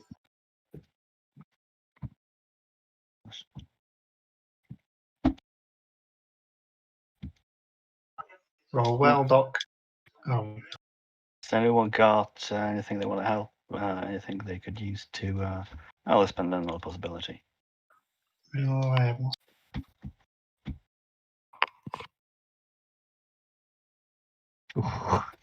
No, that's It's a 10, though, remember.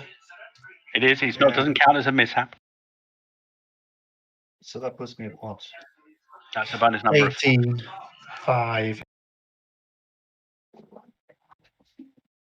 5. So that's 16. 5 to 13. Okay, so it's not a good success, but it's a standard. So you pick your way around the bus. Hemlock is able to give you a little bit of local information, as it does appear that he has been travelling this area quite a bit in the last few days. However, you get to a point where just this morning, Hemlock, you went up a slope that was fine, and unfortunately, as you guide the group back to that slope, and Dr. Sanders follows your instructions, you can see there's been a landslide, some kind of collapse, and there's a mini ravine which disappears down into darkness, so you have to pick your way around. And the rubble and debris, as you're picking your way around the point, funnel you into what at first seems to be a clearing, and the mist clears out slightly.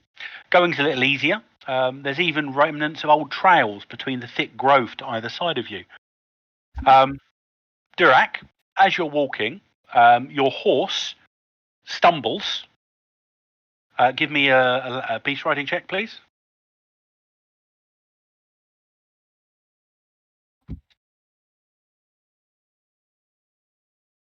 You manage to control the beast masterfully, and you look back to see what it was, and the horse has managed to avoid becoming lame or anything along those lines, but it appears to have tripped over a hidden stone marker that was hidden in the underbrush. It's about 2 feet across, maybe 3 to 4 feet high, about 5 or 6 inches deep, sticking up out of the ground.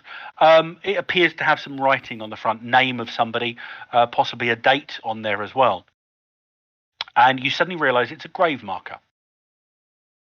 And you look around and you can see grey grave marker items scattered throughout the area. On this road we're on? Well, you're off the road at this point because you've had to come away from the road heading into Washington proper. Oh, okay. We're in a graveyard. Yep. Dr. Hemlock, Durak saying you're in a graveyard, you suddenly do some quick calculations in your head and you curse to yourself in the appropriate way that or a guy and noble or whomever would curse. And you realize that you're in the Glendale Cemetery. Now, this is a rather large cemetery. Doesn't have any of the sort of massive monuments and statuary that you find in Victorian cemeteries. But the reason you curse under your breath is you have been told to avoid the Glendale Cemetery because according to intelligence from Fort Washington, the Glendale Cemetery has been co-opted by the Lizard Man invaders as a field for the growing of the creatures known as Gospog. Now, some of you have encountered Gospog. Godbox? Oh, I forgot to say. They are essentially I thought they were a different they're evil combination of corpses and vegetable matter. And essentially the invading forces gather the corpses of all the dead, rebury them, and from those graves, these shambling undead minions of the High Lords arise. You realise that you're unwittingly have stumbled into the middle of the cemetery. And as you each try to push your hearing, you can hear shambling, moaning, the low sounds of earth being moved coming from all around you. So at this point, being in the middle of the Gospog field, you have to find a way to pick your way through the writhing bodies of the Gospog field. Now, this is going to be a dramatic skill resolution. All 4 steps, A through D, will be required to make your way through the field. Survival is there to pick the best and shortest path through the grave site. So we'll begin.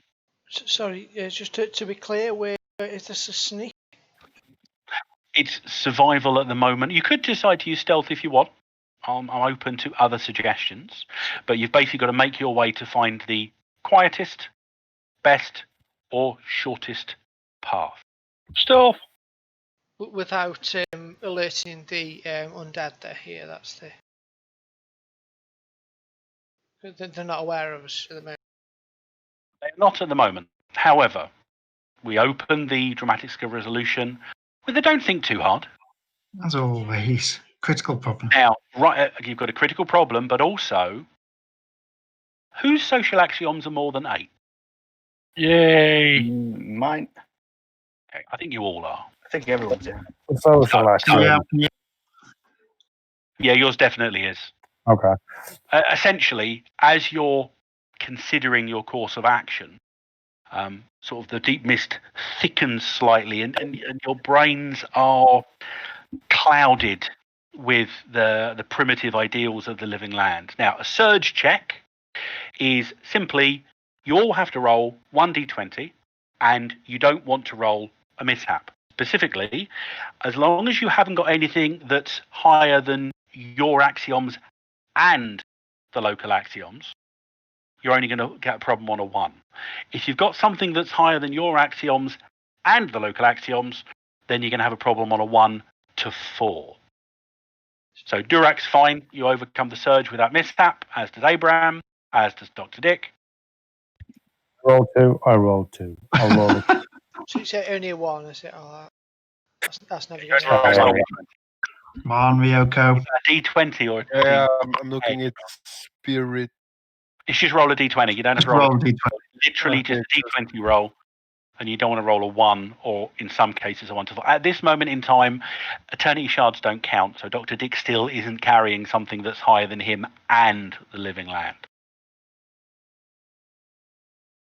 Now, with a critical problem, you can still attempt the first step of the dramatic skill resolution.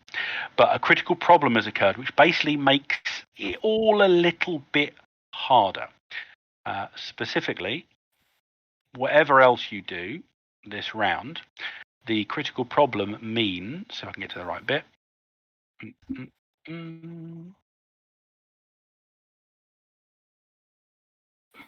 We can't find the right bloody section.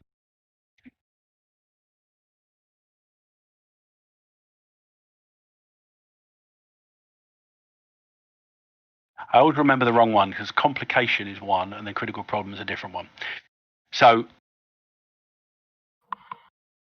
if you fail the skill chest during a critical problem round, it means you've got to start over or find a new way to move forward, which means beginning again from step 8. So not really that bad for you at the moment.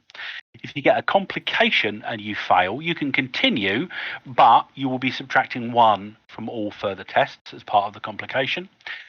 Possible setback, you don't make any progress that round. And the worst one you can get is if you don't manage to get your way out, i.e. complete all 4 of these by the time we've turned over the 5th card, you'll have to deal with the denizens of the graveyard. So as you begin to decide which way to go, off to your left, you start to see some shadowy figures shambling closer towards you through the fog. They haven't spotted you yet, but it has narrowed your choices down significantly, and you're having to make a real split decision on the route you're taking. So, who is taking point on the first attempt? We're still in a standard scene, so we don't worry about the dramatic skill line. So are we still rolling for Survival stealth, are we? what are we rolling for? Survival or stealth, it's up to you which one you're trying to do. Who's got the highest stealth then? Because survival was 11, so who's got the highest stealth? God, Anyone got higher than 11 in stealth, basically? where's my stealth so low? You can all contribute if need be. I got 10. I got 10 in both. 9. 7. Got 8 and survive. Yeah. 8 in both. So it looks like it's going to be the 11 survival then. So if we can aid, can we? Well, if we succeed in our roll. Yeah, at this point, I'm not going to worry about you rolling. I just need to know who is aiding, because then the number of people aiding will simply give a bonus to the lead character. I will aid. I'll assist. I will aid. I'll help by not assisting. By keeping it on the way. So with 5 of you, that gives the lead character a bonus number of 3 onto their total. So Dr. Dick is leading this with an 8. Is that what you're doing, or? I think I rolled something wrong there. The 11 is. Yeah, I don't know. That's right. yeah, 8's a -2, and -2 off of 11 is a 9. So that gives you the action total of 9. So it would give you a 12, which would be enough. Right, I'm doing that. So you quickly shuffle everybody off down a path, keeping an eye close to the ground level.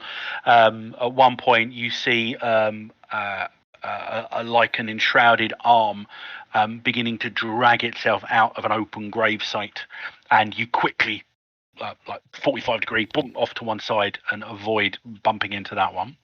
So round 2, it is very hot and humid here. Oh, another bad card. Yep. So anybody wearing armor, whether it fatigues you or not. So Ryoko, Abram, Durak, you're all wearing armor. I don't think residents, Theo or Dr. Dick, have got armor on. You take. Have you got armor? I've got a long Yeah, coat thing. I've got armor. Let's see. Is What is it? shock listed? You have wounds? shock Stab is vest. 2 shock. Yeah. I've got a stab vest, so yeah. Then yeah, everyone takes 2 shock who's wearing armor. Is it on the more core? Or Shock should be on your. I'm using health in the first bar. Yeah, you can use it On on the your first- actual shock. You can take 8 stun. It's shock stun. Sorry, I should have written shock down, not stun. Yeah, you could just rename it shock, I guess. Now again, you've got a complication, which means you can do your B this round, but as we said, if you fail, it will make every other step harder from this point on, and we're still going off of a 10, right?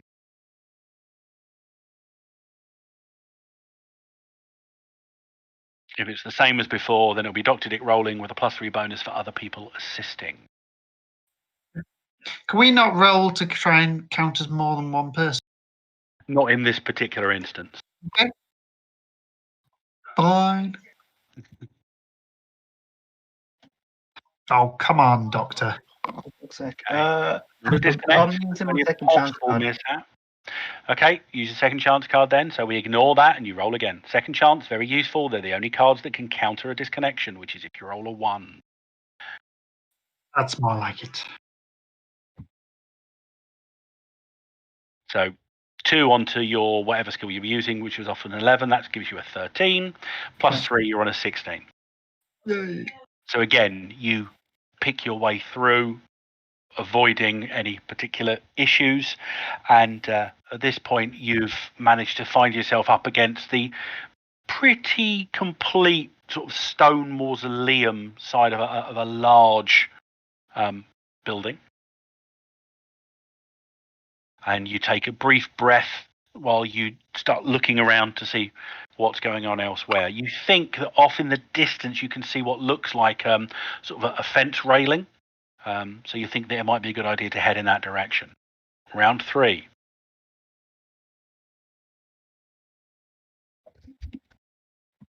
It's got C on it.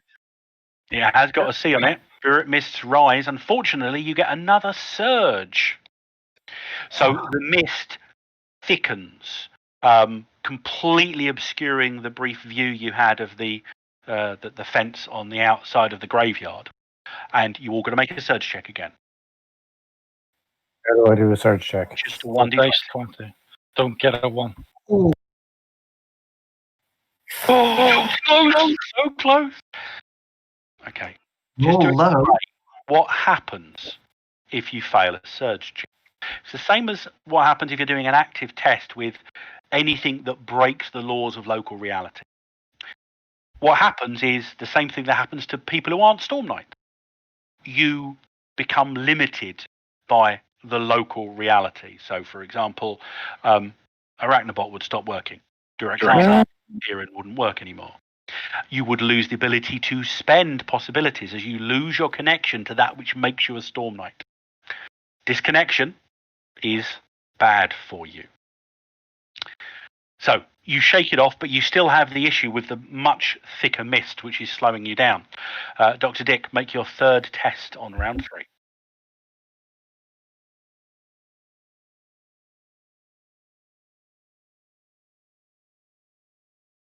So that's Still only a 10.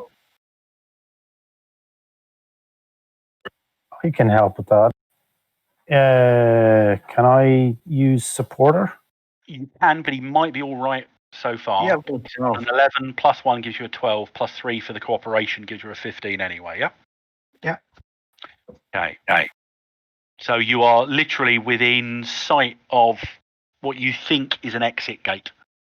The pathway, the gravel in patches, which has managed to, certain areas have managed to resist the overgrowth of the content of the vegetation. Oh, losing blood. Setback. But it does have a D on it because it's critical. It's a critical problem. Heroes setback on the line does. Setbacks represent bad luck or wavering morale for the effective side. There is a likely and unfortunate turn of event occurs. Let me just double check.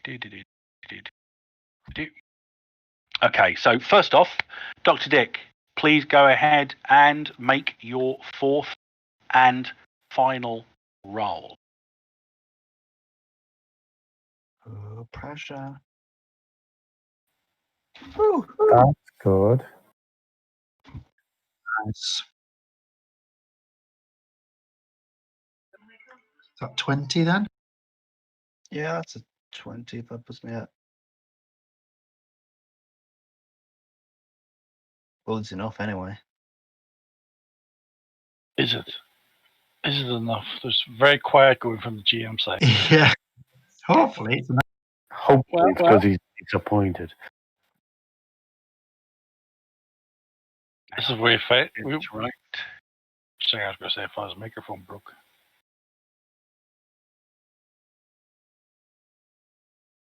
No. Okay. So the exit to the graveyard is the bottom right hand section. Too big. Actually, do you know what? I know why that didn't work. I'll do it properly next time. So I'll put everyone on the map. I don't know why Dr. Dick's one's the right size, but everyone else's isn't. Because we're circles and he's squared. Yeah, why am I squared, not circle? Because you're born a square. You provided your own. I'm definitely not the square. Yeah, okay, I'm not the only square. And Residence doesn't actually have an icon just yet. What? Come on, And Resident. Also, well, I gave you the detail for Arachnobot, and I haven't actually put him on my own sheet here. We just have to do a couple of steps to the right, and we're right. Is that what you're saying? That's the way we need to go. Yep.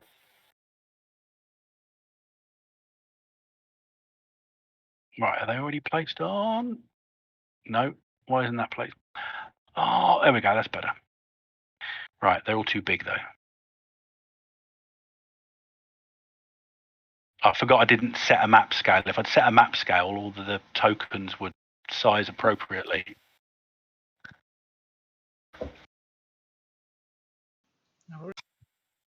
There's no maneuver in the rolls table either. By the way.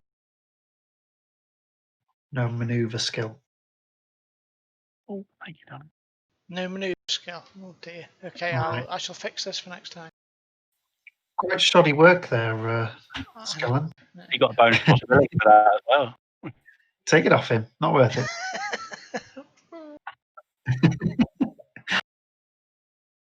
Do you know what? I'm going to make these guys appear because it's. So he's going to say, you know what? I am going to take that possibility off him. Yeah, I feel like, no, You know what? I am going to. Sorry. Right, now, thanks to Dr. Dick's Holy moly. facility with your sneaking, I just need to rearrange things a little bit.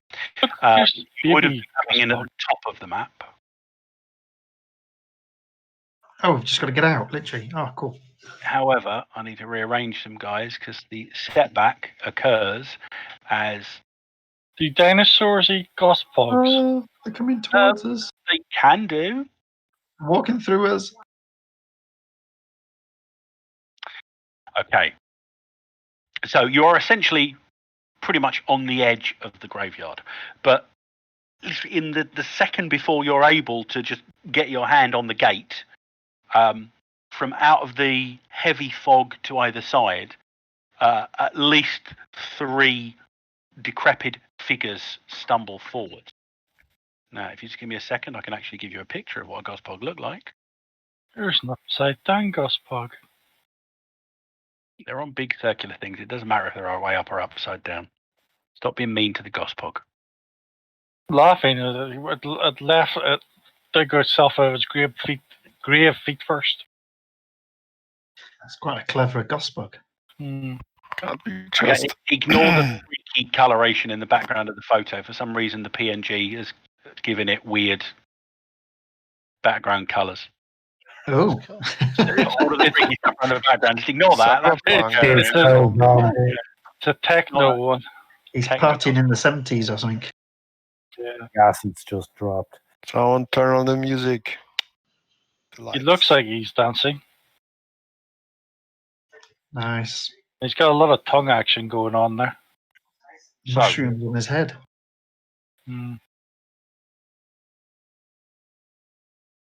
essentially, you're now in combat rounds. But you can try to get out.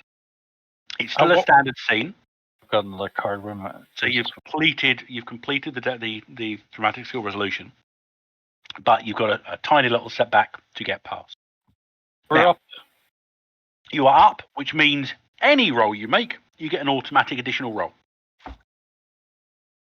So if you roll 3 on your first dice, roll again. It's not a possibility, so it doesn't count as a minimum of 10, but you're always rolling 2 dice this round. Dice added by a possibility or an equivalent don't add a minimum of 10 this round. You're going second, the villains are going first. Now, in combat, and this is for Aido's sake, you can't play cards from your hand directly during combat. Each round that you do anything, you can move a card you decide from your hand into your pool. So when you catch it, you just drag it into the pool and delete the one from your hand. You can use cards from your pool once they're in place.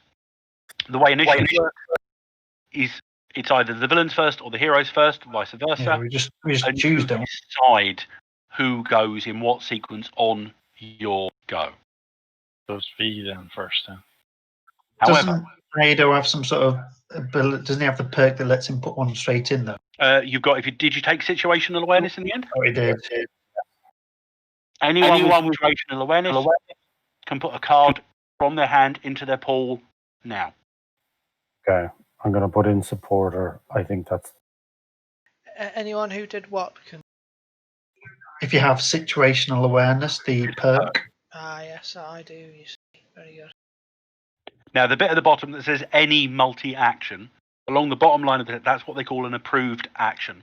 If you attempt and succeed in an approved action in any round, not only do you get the benefit of having succeeded in what you've done, but you also get to draw a new destiny card to put into your hand, so you can get more cards to do more things. Any multi-action essentially means just do 2 things. Anybody can try to do more than one thing. Each, you just roll 1 bonus number, apply it to 2 different skills, or the same skill twice if you're doing the same thing twice. but you're at -2 for each additional action you're trying. All right. But to begin with, and each of these squares is a meter, the Gospog that are in front surge forwards and begin to have a go at Dr. Dick. You're going to be your new voice whenever they infect you. Giggling because Gemma heard that and went, they're going to annihilate him.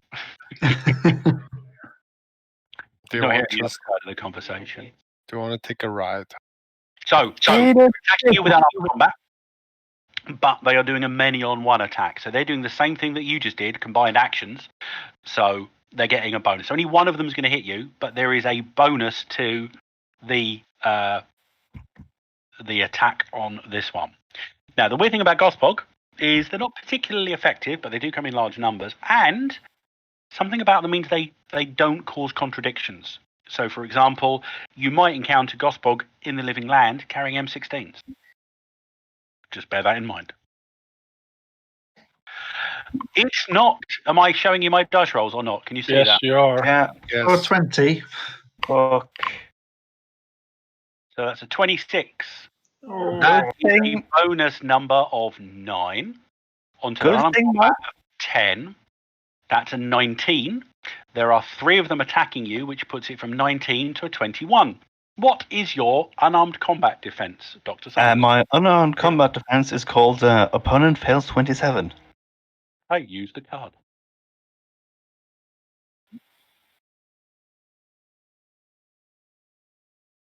Otherwise, it would be Quite a lot of damage. 9. good use of a Yeah, card. so Opponent fails. Use the card. That's what it's there for. no, great. Okay. Hang on. It's still there. Go. Their move is only 7. 1, 2, 3. 1, 2, 3, 4. As these 3 lunge forward at Father Tenalion. Bet you wish he had a motorbike now. So that's a -10 onto their unarmed combat of 10 plus 2 is your unarmed combat. 8. Lower than 2. No, it's 8. There you go. Something happens. They tangle themselves up. One of them, his foot trips and Huges that as they go. fails in a cemetery, in a grave. You can hear one of them back on. Move it, wise guy.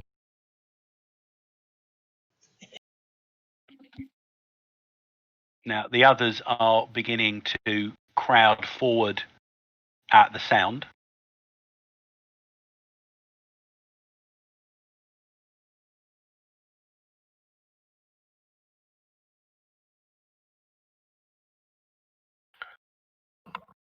All That right. is the villains go. So who on your side is going first? Remember, you are up. Should I get it over with, guys, and destroy the ones helping near their... Well, I'm in the front, and I was going to use. I'm thinking I'll do a trick, and then maybe shoot someone with my pistol because I've got like 2 actions. I think I'm going to do a multi-target. All I need to know first is who's going first. Dr. Dick says he wanted to go first. Well, I'll let go. Unless somebody can help him. Well, whoever is going first, before they do anything else, as you are now fighting hellishly unnatural constructs of plant and undead flesh, you need to roll willpower or spirit versus difficulty number 10, or become very stymied at the fear that these creatures of darkness are engendering in you. Are these supernatural evil? Yes, they are. So me and Resident should get a scholar roll then. See if we can get extra destiny card. Oh, okay. Right. Do a scholar roll. You took a contest, didn't you? I did. I just have no idea if my scholar thing is right. So I'm just going to... That's 11 for me. We'll just roll a d20. Right. It's only difficulty 10s. Everyone needs to do this, but you do it at the beginning when you're doing your go. What was the thing we need to roll for that one, sorry? Well, you won't disconnect for that because it's just using. Now, is it though? Oh, it's not using any. You're using a perk. Okay, sorry. Now, with perks, some perks are fine to use in lots of different places. Other perks, however, rely intrinsically on the particulars of your home reality. Now, there are some perks in occult that rely on the home reality, and they have a little star next to them in the perk list. I'm just double checking on occultist if that is one of them. Occultist, you are lucky, it does not. What it means, if it did have a star, it causes a contradiction potentially anywhere that isn't your home reality. Right. So, for example, your the occult automata is one that relies on the Arosh reality. So it will cause a disconnect always on a 1 if you're not in Arosh. Okay? Cool. Glad. Okay. So you I'm get just. if you've got no bonus from occultist. So if I'm doing a multi-action and then a multi-target, well, first multi-targeting 3 of them with a trick and then shooting 1 of them, does that put me at a -8 to the total roll? -6. Ah, okay. Because you're doing a trick against 3, which would be -2, -4. And then a 4th action, -6. All right. So do we all need to roll? Sorry, because they're monsters of evil. And On your go, we'll do that one. right, thank you. So, and then I can roll again, right? So it's, You are up. well, okay, so the number is 9. That's a 6. So essentially, you're cancelling out your bonus with your modifier. Right. Which means I get a, my trick is, of course, 15. Okay, that means you're getting a good success on trick. Not an extraordinary one, but a good. Right. So they're all very vulnerable. And then I'm going to shoot, take out my 45 and shoot Gospog number 9. Remember, you're up. And that, it's still the same result, right? So that's just 11. 11 versus their dodge of 8. You hit, but with no bonus damage. So what damage does your gun do? Damn it. I think it's...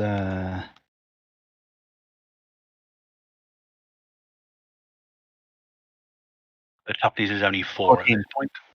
14. So that's 10 results of damage. Has anyone got the damage track open? Oh, wait, I'm supposed to get a +4 Yep. because they're very vulnerable. No, I've done that already. That takes off. So it doesn't give you a bonus to hit. It gives you -4 to their armor. So their toughness is only a 4, not an 8, because they're very vulnerable. So it was 10. Yep. So that's 2 wounds, 4 shots. Right, so that's Gospog 8, Gospog 4, Gospog 9. And they have... So you hit Gospog 8, yeah? Yeah. You raise your gun after... What was your... Just describe what you did for your trick, by the way. I mean, what did I do? Think about it in the future because you need to describe what you're doing. We won't just delay things. Sure. You fake away from them. You rev the bike, sending the bike's back wheel spinning around, Yeah, which puts all 3 of them off balance. Yeah. And it should really be a maneuver, but I'm fine with that.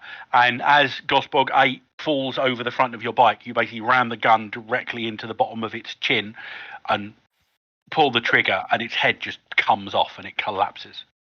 Who's going after Dr. Dick? Dr. Dick gets a card. Dwarf, do you want to go? Yep, I will go. Right, I'm going to go in here and I'm It's going a hero to card, and you can Pardon? play a card from your hand into your pool. Durak. I also Oh. say me and residents can put a card into our hand because of the occultist skill. Even though we failed the roll, we still. into our hand, into our not hand, our. Cool. Oh, all right. So you should have 2 in your pool now. And then on your go, Gaz, we'll be drawing a. What did you get? What was your success? I got a 9, so I didn't succeed. Oh, so still no Yes, success. assuming it's a Right. 10 success. So Dirac, make a willpower or spirit check. DC 10.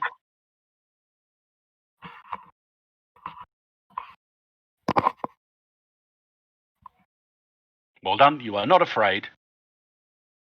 I am a dragon warrior. I am not afraid. Bring on your questions, gatekeeper. I am not afraid. Trying to work out where multi-attack is in the stupid list of stuff I've got. Well, There it is. multi-attack simply. You're gonna, but I think you've got something. Have you got whirlwind attack so you can reduce Oh. multi-attack penalties? Well, it must be a different game you're thinking of. Somebody did have. Don't have multi-attacks, and I said, oh, there it is, multi-actions. No, multi. Essentially, for any target after the first, it's a -2 to the attack roll. So does multi-target class as multi-action? Yep, it does indeed. Okay, I move over Essentially, here, doing and I attack both of these targets. So it's a -2, and it hits both of them, isn't that right? So that is correct. You are 1 damage if you get bonuses on each. So their dodge is 8 at the moment. They are still very vulnerable, thanks to Dr. Sanders. why haven't I got an arm skill? Because I did put it in, that's why I haven't got it. Give us a second.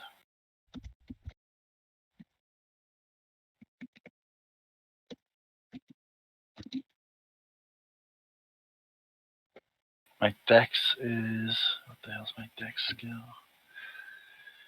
Forgot I've actually put the effect in so I can record the fact that someone's very vulnerable. Only I did it. There we go. Yeah, I don't know why you've done it. It's like when we were playing Rough Up, and it was always, was it you? Your name always came up as though you. I When don't I was know why. I've playing. not selected you or anything. No. So Go there's a ahead and roll, -2 Dirac.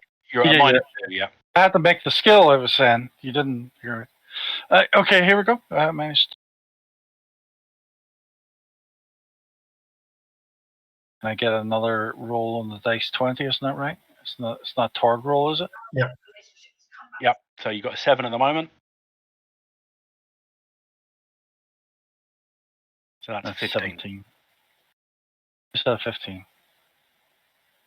Yep. 8 plus 7, 15.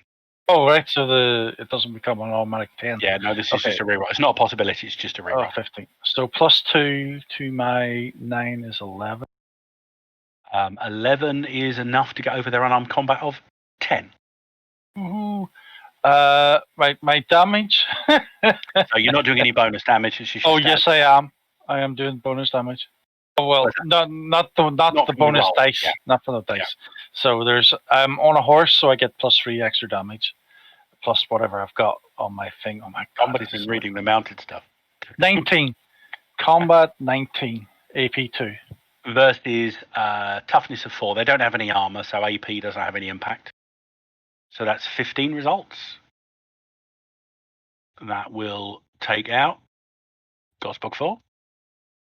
And I've lost Gosbog 9. Where's he gone? Gosbog 9. Just there, I see him. It's right in front of me. Yeah, I lost him in the combat tracker, that was all. I've still got a Dinos Warriors from the last encounter showing as well. I need to get rid of those. They're making it difficult to read my That's me done. combat tracker. Who's Oh, going after I Dirac? get You a get a card, card. please. You do And indeed. move one into your pool. I'm doing that. You get Flurry. Nice. So you get a nice little ice cream snack. It's a That's right, that is a muck flurry, not a flurry. So who is going after? By the way, Dr. Hemlock, your creature goes at the same time you go. Oh, I have no idea what I'm doing at this stage. Anyway. yeah, just We can navigate. take suggestions. I never bought any gear, so I'm Well, you don't assuming tell the sort of character that would have a weapon on him anyway.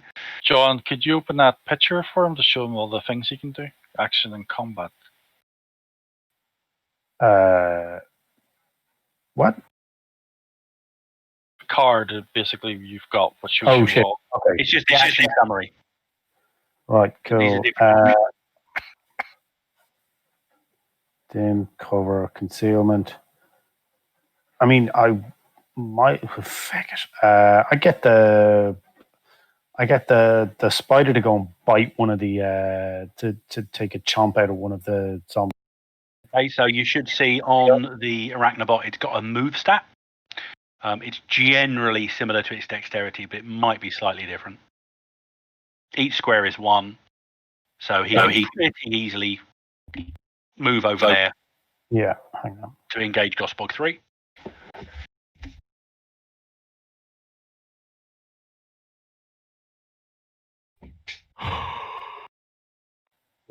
Skitter, grand, and then it makes an attack. So it should have an unarmed combat. I think I might have set up the rolls on the front sheet for its bite and its claw. But otherwise, it's the same as you. You roll a d20, calculate the bonus number, add it to the skill, compare it to the difficulty. I am so fucking confused. I'm just going to roll a d20, and so it's a 15. What am I adding to that? So because I have. You convert the 15 into a bonus number on the bonus chart, which gives you 2. Yeah.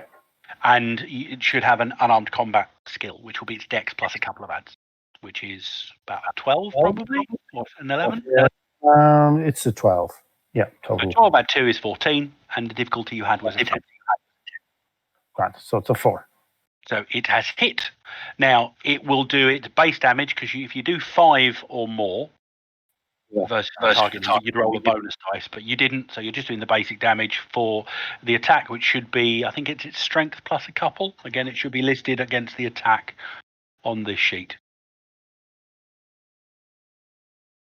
Hang on. I can even check it anyway. Strength plus 2. Plus 2. So that's... Sorry. Talk me through that again. So it's just plus 2. Blah. What? It's strength plus 2. It's dead. Cool. Well, unfortunately, it goes up, and was it doing the bite or the claw? Right. It begins to sink its fangs into, well, you consider the meat or whatever the mush of its leg is left. It's slowing it down, but it doesn't appear to be doing enough damage to make any particular impact. Now, what is the good doctor doing on his first thing to do is you've got to do the willpower check to avoid being scared of zombies. Cool. So that generate a bonus number and add your willpower or your spirit if you don't have the willpower skill. Which I do. So it's my willpower plus my spirit. Yep. So willpower adds plus the spirit stat, and then you generate a bonus number to that. That is sorry. 11. Sorry, we roll again because you're up. Roll again. On the initiative line, you've got the hero effect of up, which essentially means anything the heroes do this round, you're actually rolling 2 dice and adding them together. Cool. Well, okay. So that's 14. So your dice roll is a 25. So it's 25 is what is. So I roll 2 and add them together. Yeah, on this round you do. So the 11 and the 14 gives you a 25, so that's which is an 8 on the bonus chart. Okay, which is... you are not afraid. Grant, okay. I'm sure I read this in one of those Shelley novels anyway. I'm sure we can deal with it. I mean, the only thing I can think to do is, like, I would have maybe taken a firearm, and, like, if I had a firearm, I'd shoot it. You can do. I mean, if you want, it's very easy. We can give you an Erosion level. Like a if I could just give you a percussion pistol or something. If your mind is high, it's probably a good idea to use. Well, it's always good to use trick, especially the. But I think I'm pretty good. Basically, within combat, just to explain it, you've got the ability to hit things, firearms, melee weapons, that sort of thing, or you can put condition effects on things. Okay, So the various actions that can put condition effects on are taunt, trick, maneuver, those sorts of things. What they basically do is it enables you to do non-combat things, but it helps the combat anyway because it makes it easier for whatever you're doing to impact what's going on. Let's do that. So let's give a bit of a retcon because it's the first you're doing. So let's say, because your trick can be done at range. So let's say you actually, before the spider went off, you just attracted Godbox 3's attention. Yeah. And basically did something to trick it. You could also intimidate. Right. All of these ones are options. I'll tell you now, Godbox are immune to intimidate. So you wouldn't want to do that. You're immune to intimidate and taunt, in fact. I'll do something along the lines of trying to take off my top hat and trying to draw their attention to me so that Spidey a reasonable trick. Can take the fuck out of them. Because you're an up, roll 2d20, add them together, and generate a trick total. So it's your trick skill plus the bonus number. So there you go. Yeah. So 13. Gives you bonus number 1. What's that added to your trick total? I didn't. Oh, right. Okay, I actually have trick. So that's 12. That's a 12, which is more than their mind of 7 by 5. If you beat the difficulty by 5, it's a good success. Now, on any condition attack, if you get a standard success, you can make them either vulnerable, which is a -2 to their defense stat, or you can make them stymied, which is a -2 to anything they try. So it makes it difficult for them to do stuff. On a good success, which is what you've got, you can do 2 of those. So you can make them vulnerable and stymied, very vulnerable, or very stymied. So in this instance, probably best you want to make the Gospog very vulnerable. Okay? Yeah, cool. We do that. Now, what that means is we retcon the damage that the bug did. So it only did 2 the first time, which is like 2 shock, which Gospog are immune to. Its toughness was 4 lower because of your trick, so you actually did 6 damage, which is enough to do a wound. Now, Gospog go down after 1 wound. So your spider actually nommed it to the floor. Grand. Okay. Go spider. You can now play a card from your hand into your pool so that next round, if it goes on to another round, you've got a card that you can play. So who's going after Doctor? You can move as well. If you want to move closer to the gate, you can do. I think I will definitely do that. Can the rest of us do that as well? Probably. Yeah. Well, some of you have already moved, so. Okay. Which is the case. Your dex is 8, so your move is 8. So Dr. Hemlock. Way? Yeah, so Dr. Hemlock can get to the gate this round. Is that where the gate is? I'm assuming that's where. The gate is closed, unfortunately. Shit. Okay. Even with the short amount of time you've got, you can see that there's a sort of a thick chain with a padlock, which looks very, very rusty. Who's going up? So that's the way out. Is it just to the east off the map?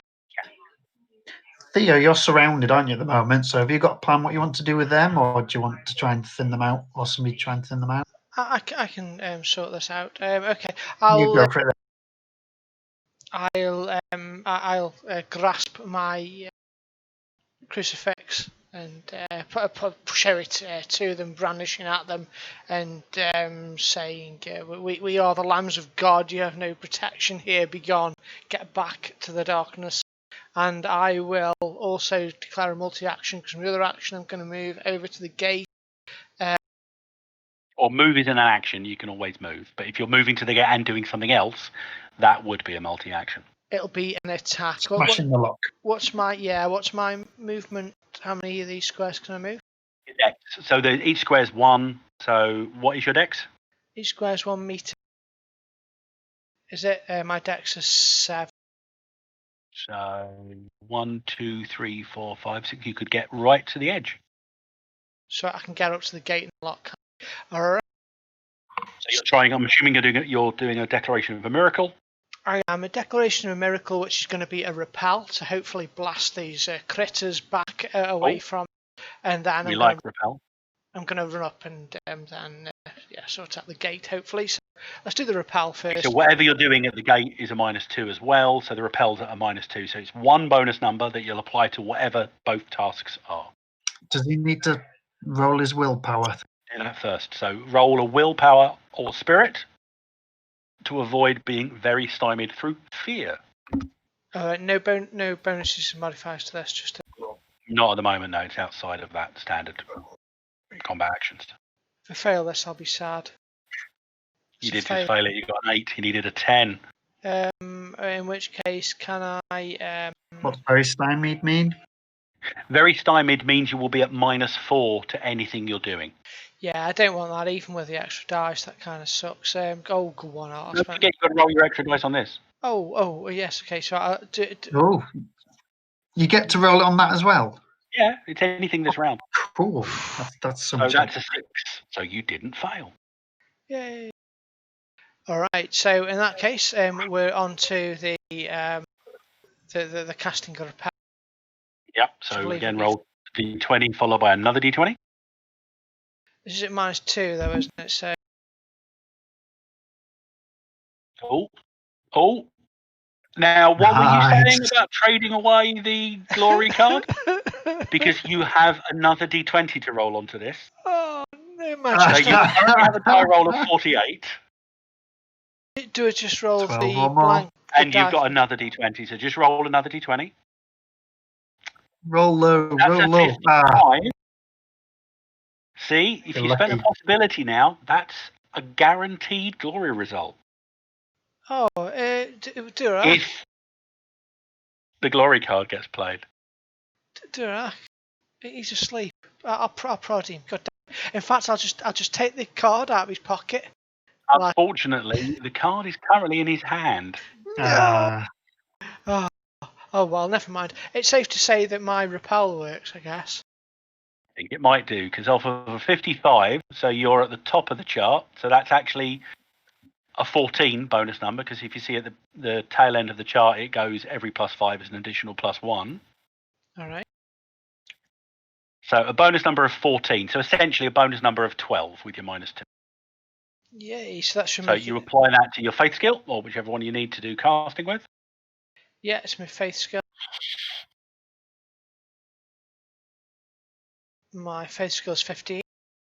So that's a 27.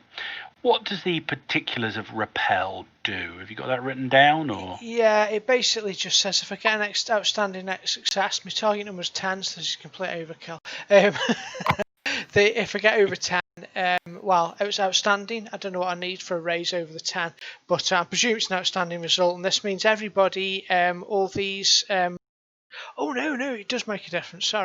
There's basically a force, a holy force that radiates out from me for 5 meters distance. It's got a force strength equal to my invoker's faith, and it affects all enemies of power of lesser strength than that. And enemies are pushed back 5 meters and stymied on the an outstanding result. They're actually very stymied. And my strength's at faith +2 because of my result. So they've all got lower strength than that, I can pretty much guarantee. And you push them all back 5 meters. So anything within. What's the radius of it? It's a range of 5 meters. So it pushes them out to 5 meters distant, doesn't it? Yeah, it pushes them 5 meters away. So anything under that circle gets pushed back 5 meters, basically, I think.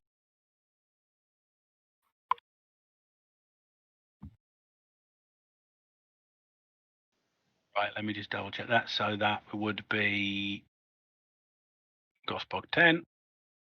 And they're all very stymied now. Yep. So what does that mean? They're all at -4 for what? Doing anything.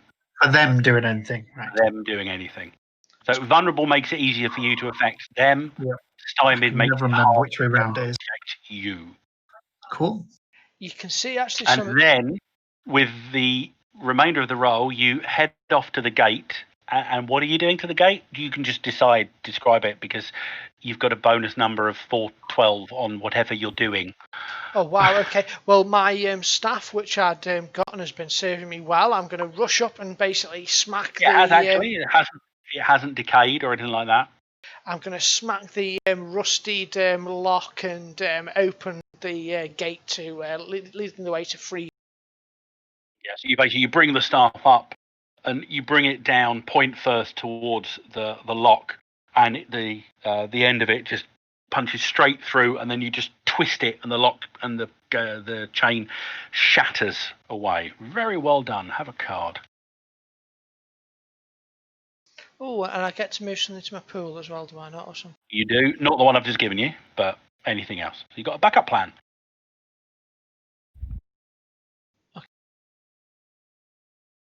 There you go. Play to have two different characters test for steps during a dramatic skill resolution. They may test for the same step or different ones. Okay, we can have a plan You B. can use it earlier. Never mind. Ryoko and Abram, you're left. Okay, well, since the way is free, I just... Don't get away that easily. Make a willpower. You could Willpower shoot spirit. him. Shoot him. yeah, You're still fighting Godbox. Just because they've been blasted away, you're still fighting them. But you're roll not again, remember. happy if you're, don't forget you got another roll. But it's not a problem if you're very stymied at the moment. So that's an 18, gives you a bonus number of 5, which, if your spirit is a 9, that gives you a 14. You are not afraid. Jiangxi are more terrifying than this. And you've dealt with many of those in your time. So you're right at the gate as well. All right. In fact, you've got an action, so you kick the gate open or you drag it backwards. In fact, it's rusted. Give me a strength check quickly. Or if you want, you can make it melee weapons. You have got a very, very sharp katana.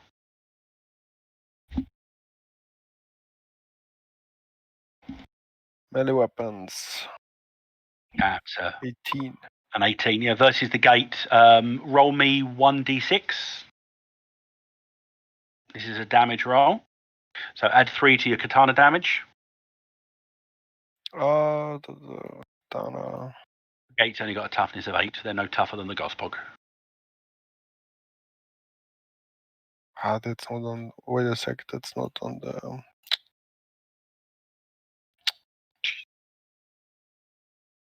I think the katana is +9 or something. Yeah, strength +4, actually. Wow. And it's armor piercing 2.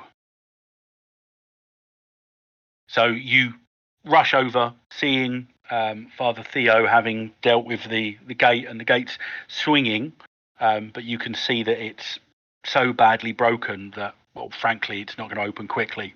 So you just raise your katana and you basically just run it down the left-hand side of the gate where it's attached vaguely to the post it was on, and half the gate just clatters to the floor. Would have stayed up if it was still padlocked, but the combination of the two things enables you to take it out. So there's now an opening. All right. Program. Damage is 13 by the katana flat. Yes, it would have done 16. Yeah. Which is good. I'll do me willpower. Yes, please, willpower. Probably fail. Oh, I get a bonus. You guys are doing terribly on these first rolls. All right, just rub it in. That's a 19. 19. 6. Phew, that's enough. Right, I am going to try and hopefully slow down those closest to us then. So I'll do a multi-action attacking the one by itself closest. Number 10. 6 or number 1? Oh, right. The closest one, yeah. Number 10, yeah. And the group of 3 above, I'll do can I do a small blast onto them? If your gun has the capability of doing a small blast, yes, you can. It does. So I'll attempt to do those 2 shots. It's your big, oversized Monster Hunter revolver. With explosive shell in it. I'll use that one for that one, but I'll use a normal shell for the other one. Okay. So single bolt.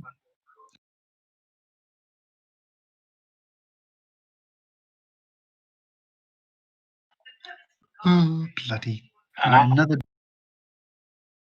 Roll again because you're up, yeah. Yeah. So 6. That's a bonus number 3. Don't forget you're a -2 for doing 2 action. Well, I don't know. No, because the other's still only 1 shot, isn't it? Because it's an explosive, so -2. Yep. So is that on the dice roll or is that on the overall? Only all the bonuses only ever add to the total. You never change the dice roll up or down. Right. So I'm 13 -2 +1, so it's +3. Sorry, so 14. Which is enough to Gospog 10 is very stymied, which doesn't help you in this instance. In fact, they're all very stymied, but so they've got. It's awkward. You have to click different things to get the character sheet open for them. Dodge of 8. What did you get? 14, I think I said. Which is No, more than 5. So I get a bonus dice? You do get a bonus die for damage. Right. So the single one, where's me damage? So it's 14. I get to re-roll ones, You thankfully. do, because you've got trademark weapon. Do I continue get to roll? You re-roll ones, because you've got trademark weapon. You don't just re-roll once. I'm just going to roll a 1. Right. So that's 18 damage on that one. So Gospog 10 is blasted to the ground as its torso collapses. Roll just 1 dice for all of them, or 1 for each? No, it's an area of effect, so it's 1 for all. Oh, 6. So that's a 5, and then you roll again because it explodes. So that's 8. So that's 23 damage to all 3 of them. 23 damage to 12, 18, and 40. 12, number 18. Number 14. Explosive shells. And number 12. Yeah, mark off your shell because you have limited numbers. And you can play a card in your paw, and you get a new card, Drama. We don't want any drama, really, do we? Good drama. He's always liking to do a little bit of drama. All right. Okay, so you're basically going to get away because the heroes have got initiative, and you have a flurry. And again, the vagaries of the living land reality are such that you just feel that weapons are a bit more delicate.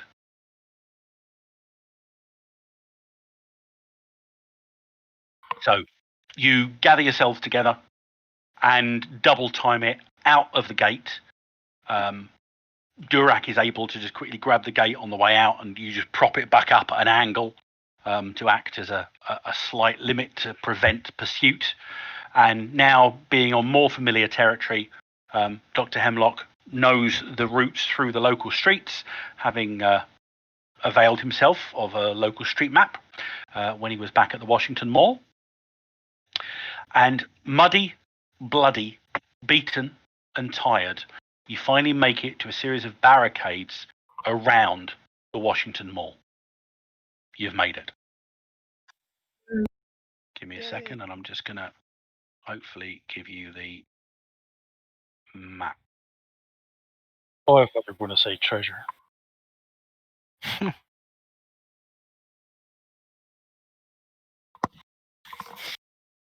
You are welcomed by a young African-American man with piercing green eyes.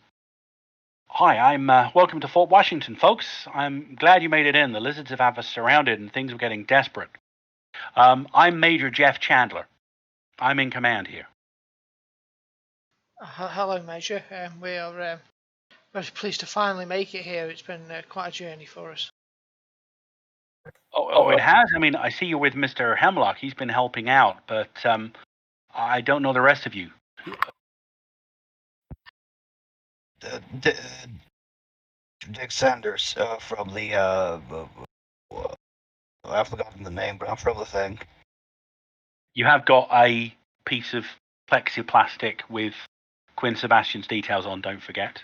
And if you recall from the briefing, you were told to report to a Colonel Chavez when you got here. What was his name? Hand him. Details are here. I don't care about details unless they're science details, because, you know. Is that a castle? What the? I'll show you around, but give me a second. And he pores over the details. So, Mr. Sebastian sent you the Delphi Council, but we were expecting you guys 2 weeks ago. What happened? Crash landed in New York City. A big bird happened. It's not a bird, it's a pterosaur. Was You it can't yellow? even spell I it think- out. It was a bird. Oh, okay. You made it here across land from New York? I say we're good. Wow. No wonder Mr. Sebastian was sending you. Well, according to this, you were to help with the bulk of the refugees that we had here. There are still some, but certainly not as many as they were.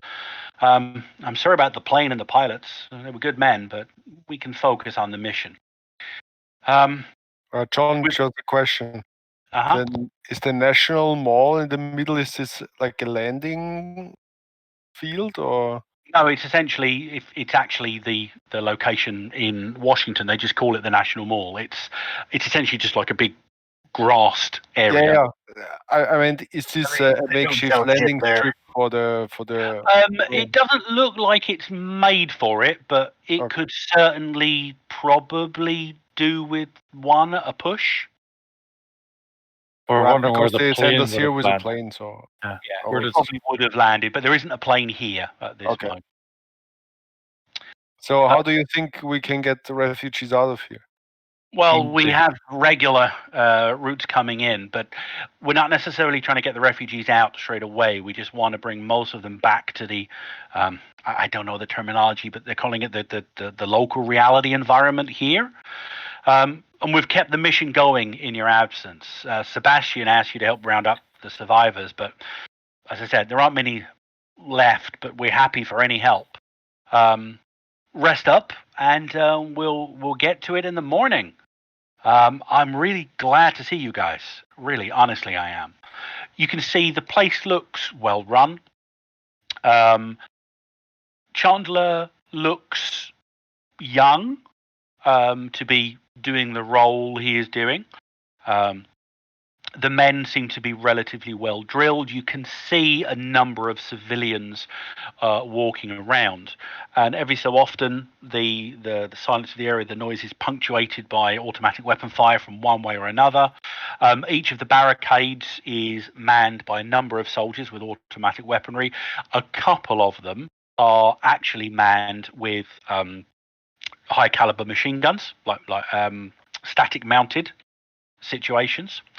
And the one thing you are feeling while you're here is, again, within this immediate environment, and it's clear by the lack of vegetation overgrowing the place, something here is resulting in the reality of core Earth holding its own at this point. Very good. And that's It's around good to this breathe. Good Earth air for a change. Yes, indeed. These barricades, yeah, they seem to be doing the trick. Yeah, there's a different. I mean, you're looking at the barricades. There's mixes of sandbags, heavy weapon pits, makeshift barricades. You can see a lot of them are actually just built of various bits of office furniture that have been dragged out of the buildings. I mean, and the buildings all around the edge of the mall. You've got various museums, the National Gallery, the United States Capitol building at the east end of the mall, the actual Capitol building itself, and bits of the Washington Monument. You can feel that's where the power of the emanation of the core Earth reality is coming from. You can actually see that there's a lack of vegetation to the east of the mall as well, but you don't see the barricade extending out that far.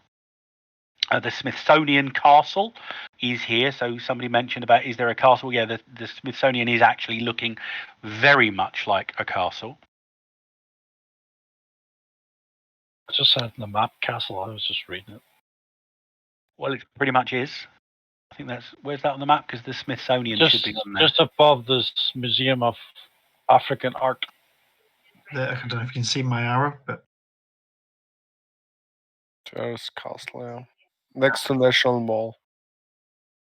Yeah, just The as label. castle.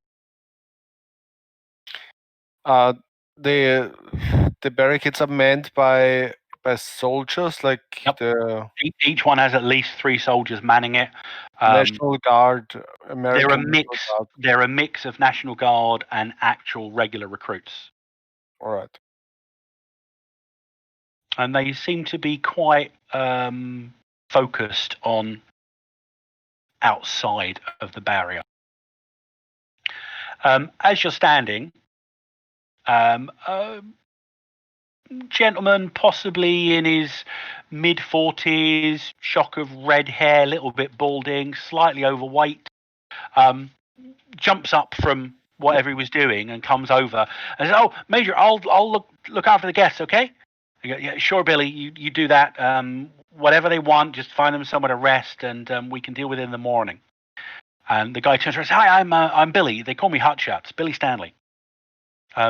He's dressed in civilian garb, but he has a medical bag on his leg, and you can see that there appear to be a couple of what look like converted trank guns strapped to his thighs as well. "So, how did you guys get here? What did you?" He gives you a litany of questions before he offers. "Oh, I can show you to some bunks if you need, or you can have a wander around, whatever you want to do." Breath, man. I think bunks would be good. We've been out there a long time. We need to rest. Yeah, it'd be nice to sleep on something soft.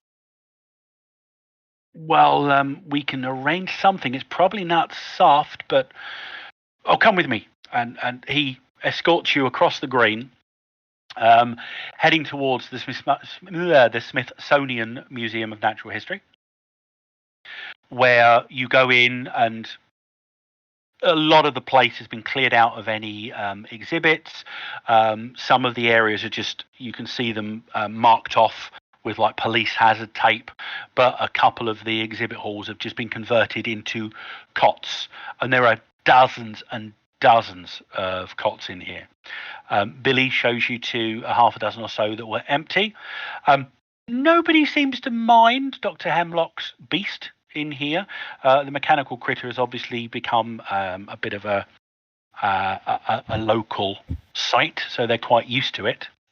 And Billy does bunk you at roughly the same location that residents bunk is as well. Couple of people come over, obviously quite happy to see people, newcomers who are going to help. Durak, you get some strange looks, but nothing overtly rude. People seem to be trying not to make a thing of looking out for strangers at this moment in time. "Are any of you wounded? I can get Dr. Sheila to look you over if need be," says Billy. No, I'm good, thanks. "Okay, I'll send someone over with some food if you need it. I mean, you've been subsisting for the last 2 weeks, but your MRE rations probably ran out after about day 4 or 5, and you've been using some various options for hunting since, so you're used to subsistence.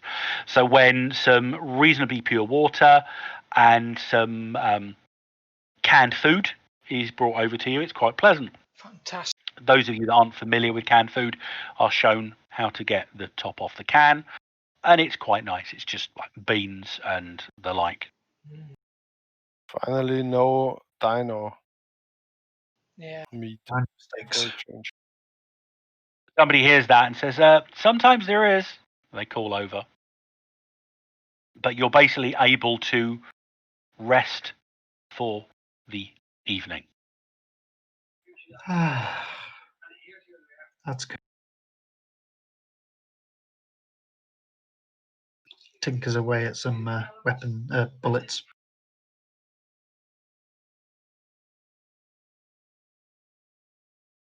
And for the closure for today, we will just enter into scene 3. The morning dawns. Billy is one of the first people to greet you when you awaken, and he takes you to a makeshift mess where he says, "Oh, you can get food here. You've got a light breakfast, consisting mostly of drinks. There's choices of coffee, rehydrated juice or purified water. There's various dried meat, like jerky style. And there's some fruits or nuts from, you are told that all this have come from the living land. Apparently the local medicals and scientists have deemed them safe to eat. While you're eating, Billy is fussing over asking if you want anything. Any who allow him to, he goes to take your temperature, just checking over your general health. We just need to make sure you're not carrying any bizarre diseases from out within the jungle or any other strange realms that have come down. And he especially does this to you, Ryoko, especially when he talks about bizarre or infectious diseases. When Durak says that, he backs off. Is it true, ma'am? What's going on in... Well, I heard it was just Japan, but one of the other people said they heard the news that it was spreading into China and Korea. Well, the it depends virus? whom you follow in the news. But the people get infected and they're getting up. It's like a zombie movie, yeah? It is like this, but you also have zombies here, as we noticed on our way. Oh, did you? Oh, right. Sorry. We've been, the soldiers keep trying to go out and clear up Glendale, but the lizards keep coming back and refreshing the corpse piles.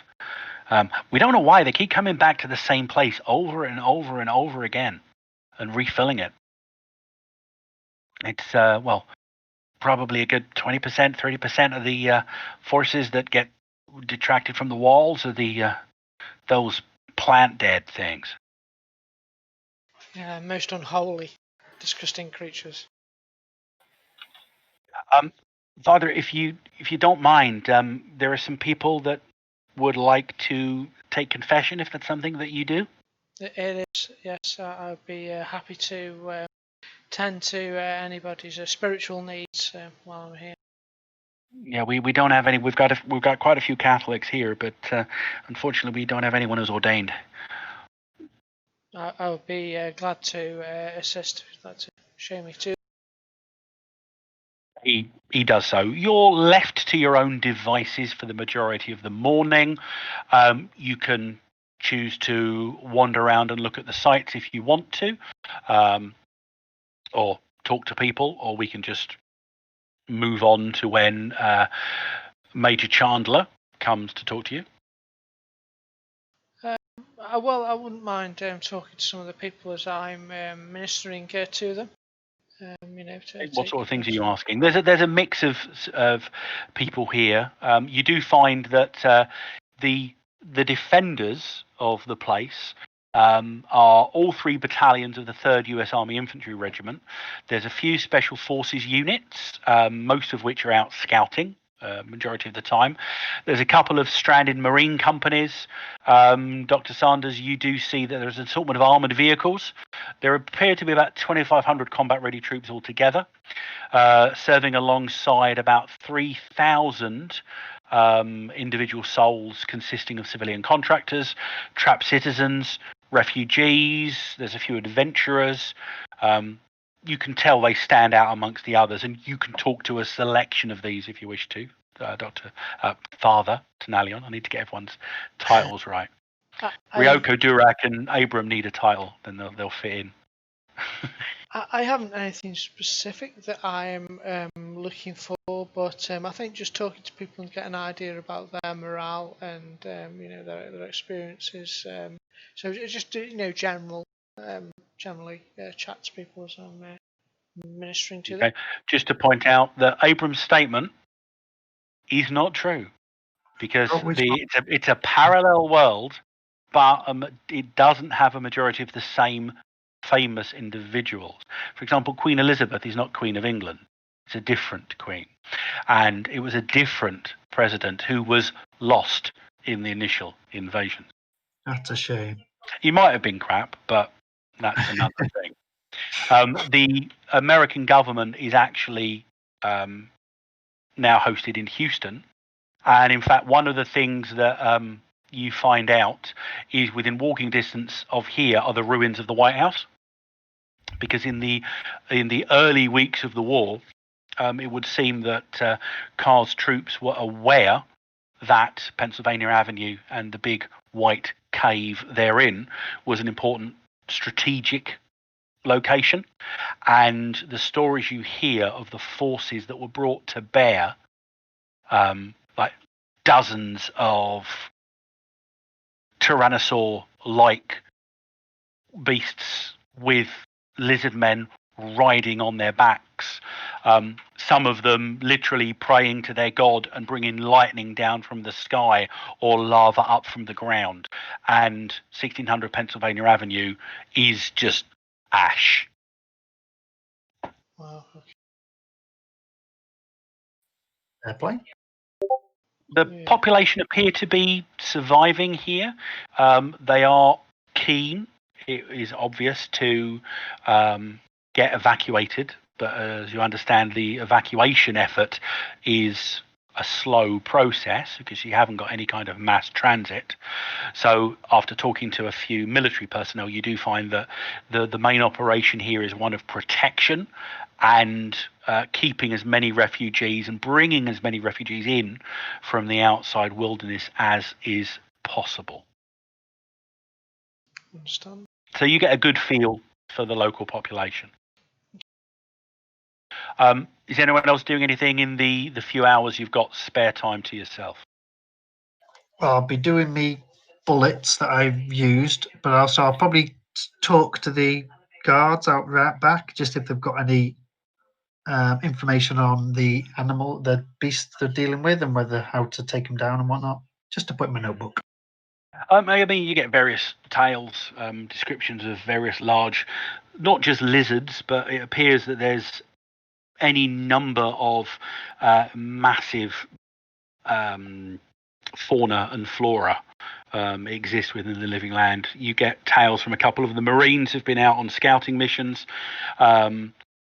towards there's a couple of places that have been quite badly flooded and have become significantly marsh-like, and they give you some horror stories of sort of leeches as long as their forearms and insects with wingspans measured in the feet, some of them blood-sucking apparently.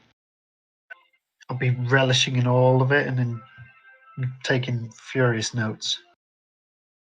They tell you that they have spent some time in certain areas trying to just like do a burn off to give the edge beyond the barricade a little more clear shot of vision. But they basically said, well, after a couple of weeks we stopped doing that because essentially the next day the stuff had grown back. The sheer fertility of the stuff that grows in this place is unreal. It's ridiculous, and we can't go very much out beyond the boundary because, well, we've lost a significant number of men to going native. Doesn't take long. If you get somebody and you start to see them forgetting how to use stuff, it's best if you try and get them back here as quick as possible. Understand. Very dangerous. Thanks for the information. Yeah, we don't understand how it works. We can't understand how guys like you lot can go around like you are. I mean, Dr. Hemlock there, he might be an arrogant arsehole, but he's really, really helped.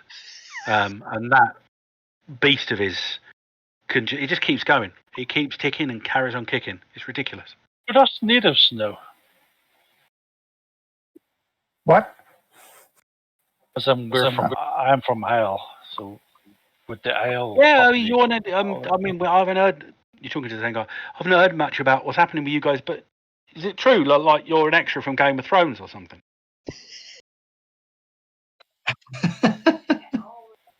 I think that's one of the. What do you? What's a the Game of photographs. It's one of them goes to say it's a telly program, and his mate goes, "Shut up! It's a series of books. It's a story written by a guy." So you think I'm from a book? No, but it's the only way I can understand what's going on over in Europe. No, Alexander, we're coming to an end anyway. It's just narrative on the beginning here. All right. Yeah, Dr. Dick will be just trying to visit museums, probably, or just looking for any anything sciencey. Well, there's I lots suppose. of different pieces, sciencey and otherwise. The one thing you do find by looking around, you've got. I mean, you're at the end with the Lincoln Memorial at the far other end, with the Washington Monument in between. But you've got various different buildings that have previously held exhibitions and the like of the sciences. I mean, the National Archive is one of the premier libraries in America. But as you head over there, you are allowed in. I mean, there are certain areas within that you aren't allowed into. But you note that there are yard upon yard of empty shelves. In a lot of the various museums, you can see, especially like the National Gallery, you can see that a majority of the pictures and all of the artwork have already been removed and taken elsewhere. There are exhibitions that are still mainly populated, but on the whole, they're taped off. And while you are allowed in, none of the soldiers are stopping you. They do politely ask you to don't go too deeply in there, Doctor, because we don't keep the power on in all the places, so it's a bit dangerous and dark back there. So you realise none of the alarms are on.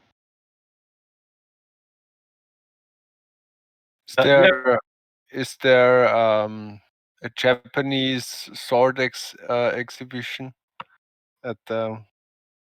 Would there be? I'm just googling it. I mean, the National Air and Space Museum has got a lot of techie stuff in it. But I think you'll find a better weapon than yours, though. Yeah, I don't think you'll find a better I weapon. can't fly a Zero, and I won't kamikaze into a T-Rex. So yeah. So after a while, you've gathered back up in one of the communal areas, and the Major wanders over. There you are. Good morning. I hope you slept well. I know those cots aren't king-size beds at the Hilton, but you get used to them after a while, mostly. He is happy to exchange pleasantries with you, discussing breakfast and the like, and thanking you again for coming. Prior to this, a couple of you saw him. He was going from guard post to guard post, diligently checking each barricade and the defences on the people he's responsible for. Well, according to the mission briefing that you brought from Mr. Sebastian, well, our first job here is to hold this hard point. The second is to protect as many people as we can. Refugees from the surrounding town and cities, wandering most every day, as you know. It's no easy task, especially as Kaya and his lizards close the circle around us daily. But there are still some entire communities out there trapped and growing desperate. My soldiers can't get to them without forgetting how to shoot guns or something, but you guys can. We need you to go to one of the remaining sites and bring everyone into Fort Washington. Fair warning, some of them will want to stay out there with their family or friends who've transformed and gone native. You'll have to decide what you do when you get there. We don't forcibly move anyone, but we also try to help those who want to come in here and wait for transport out. One more thing. Remember that if you bring someone in here who's transformed, it goes bad for them sooner or later. Usually sooner. So don't, unless you feel that they've got enough, I don't understand, this possibility energy or whatever, to keep from dying. And he looks towards you for your decision. Yes, we understand. We understand, and I would be honoured to accept this. Could be a fun experiment, though, couldn't it? What do you mean? Oh, no, nothing. Just musing. Ignore him. He thinks before engaging his brain quite a lot. Or engage his mouth before his brain, or you know what I mean. I've got a couple of cadets like that. I understand. I sidle up to him and I say, it seems like a very interesting experiment, really. Yeah. Where's that romance card when you need it to, convince a few to come back with you? That's a bromance, I think, brewing there between you two. Once you've given him the impression that you are willing to help and follow through with the Delphi instructions, he continues. There's a town called Temple Hills and an apartment complex just outside of it called Henson Creek Manor. It's just down the Potomac a few miles and then inland a short ways. We've got a boat for you that you can hold the refugees, so get there, evacuate the situation, and escort whoever decides to go with you back here. Got it? How safe is the boat? The last thing we were in got You crushed. are, before you leave, you are given a 112-foot sightseeing boat called the Cherry Blossom, and you are given basic instructions on how to operate it. The boat can carry comfortably up to 100 people, more than enough, you have been told, to accommodate the refugees. Operating the vehicle will use the water vehicle skill. It isn't particularly difficult, so whoever's defaulting should be enough to get up and down the river without serious incident. Do you need to prep, or are you ready to go immediately? I've got my stuff. I'm good to go. I'm always I'm ready. ready too.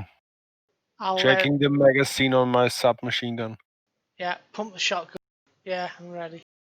Anybody with standard ammunition requirements, which does include the Kiosi, can have gotten their ammunition restocked quite happily. If anybody needs a handgun that doesn't have one already, then they're more than happy to get you one from the stores, from the armory accordingly. I get one if I didn't already have one, but I'm kind of assuming that I already had one. I just don't. You probably will get you one for next week that's of your own reality level. Unless you want to get a gun that's slightly higher tech than you are. It's a 4K contradiction if you get a mishap on it. So you'll do bad things on a 1 to 4 rather than just a 1. So it's up to you. But that's I'll stick with my own. You've stuck with your own one. Okay. The wind blows hot as you set out on the murky Potomac River. You feel the change in reality almost immediately. Then you see it.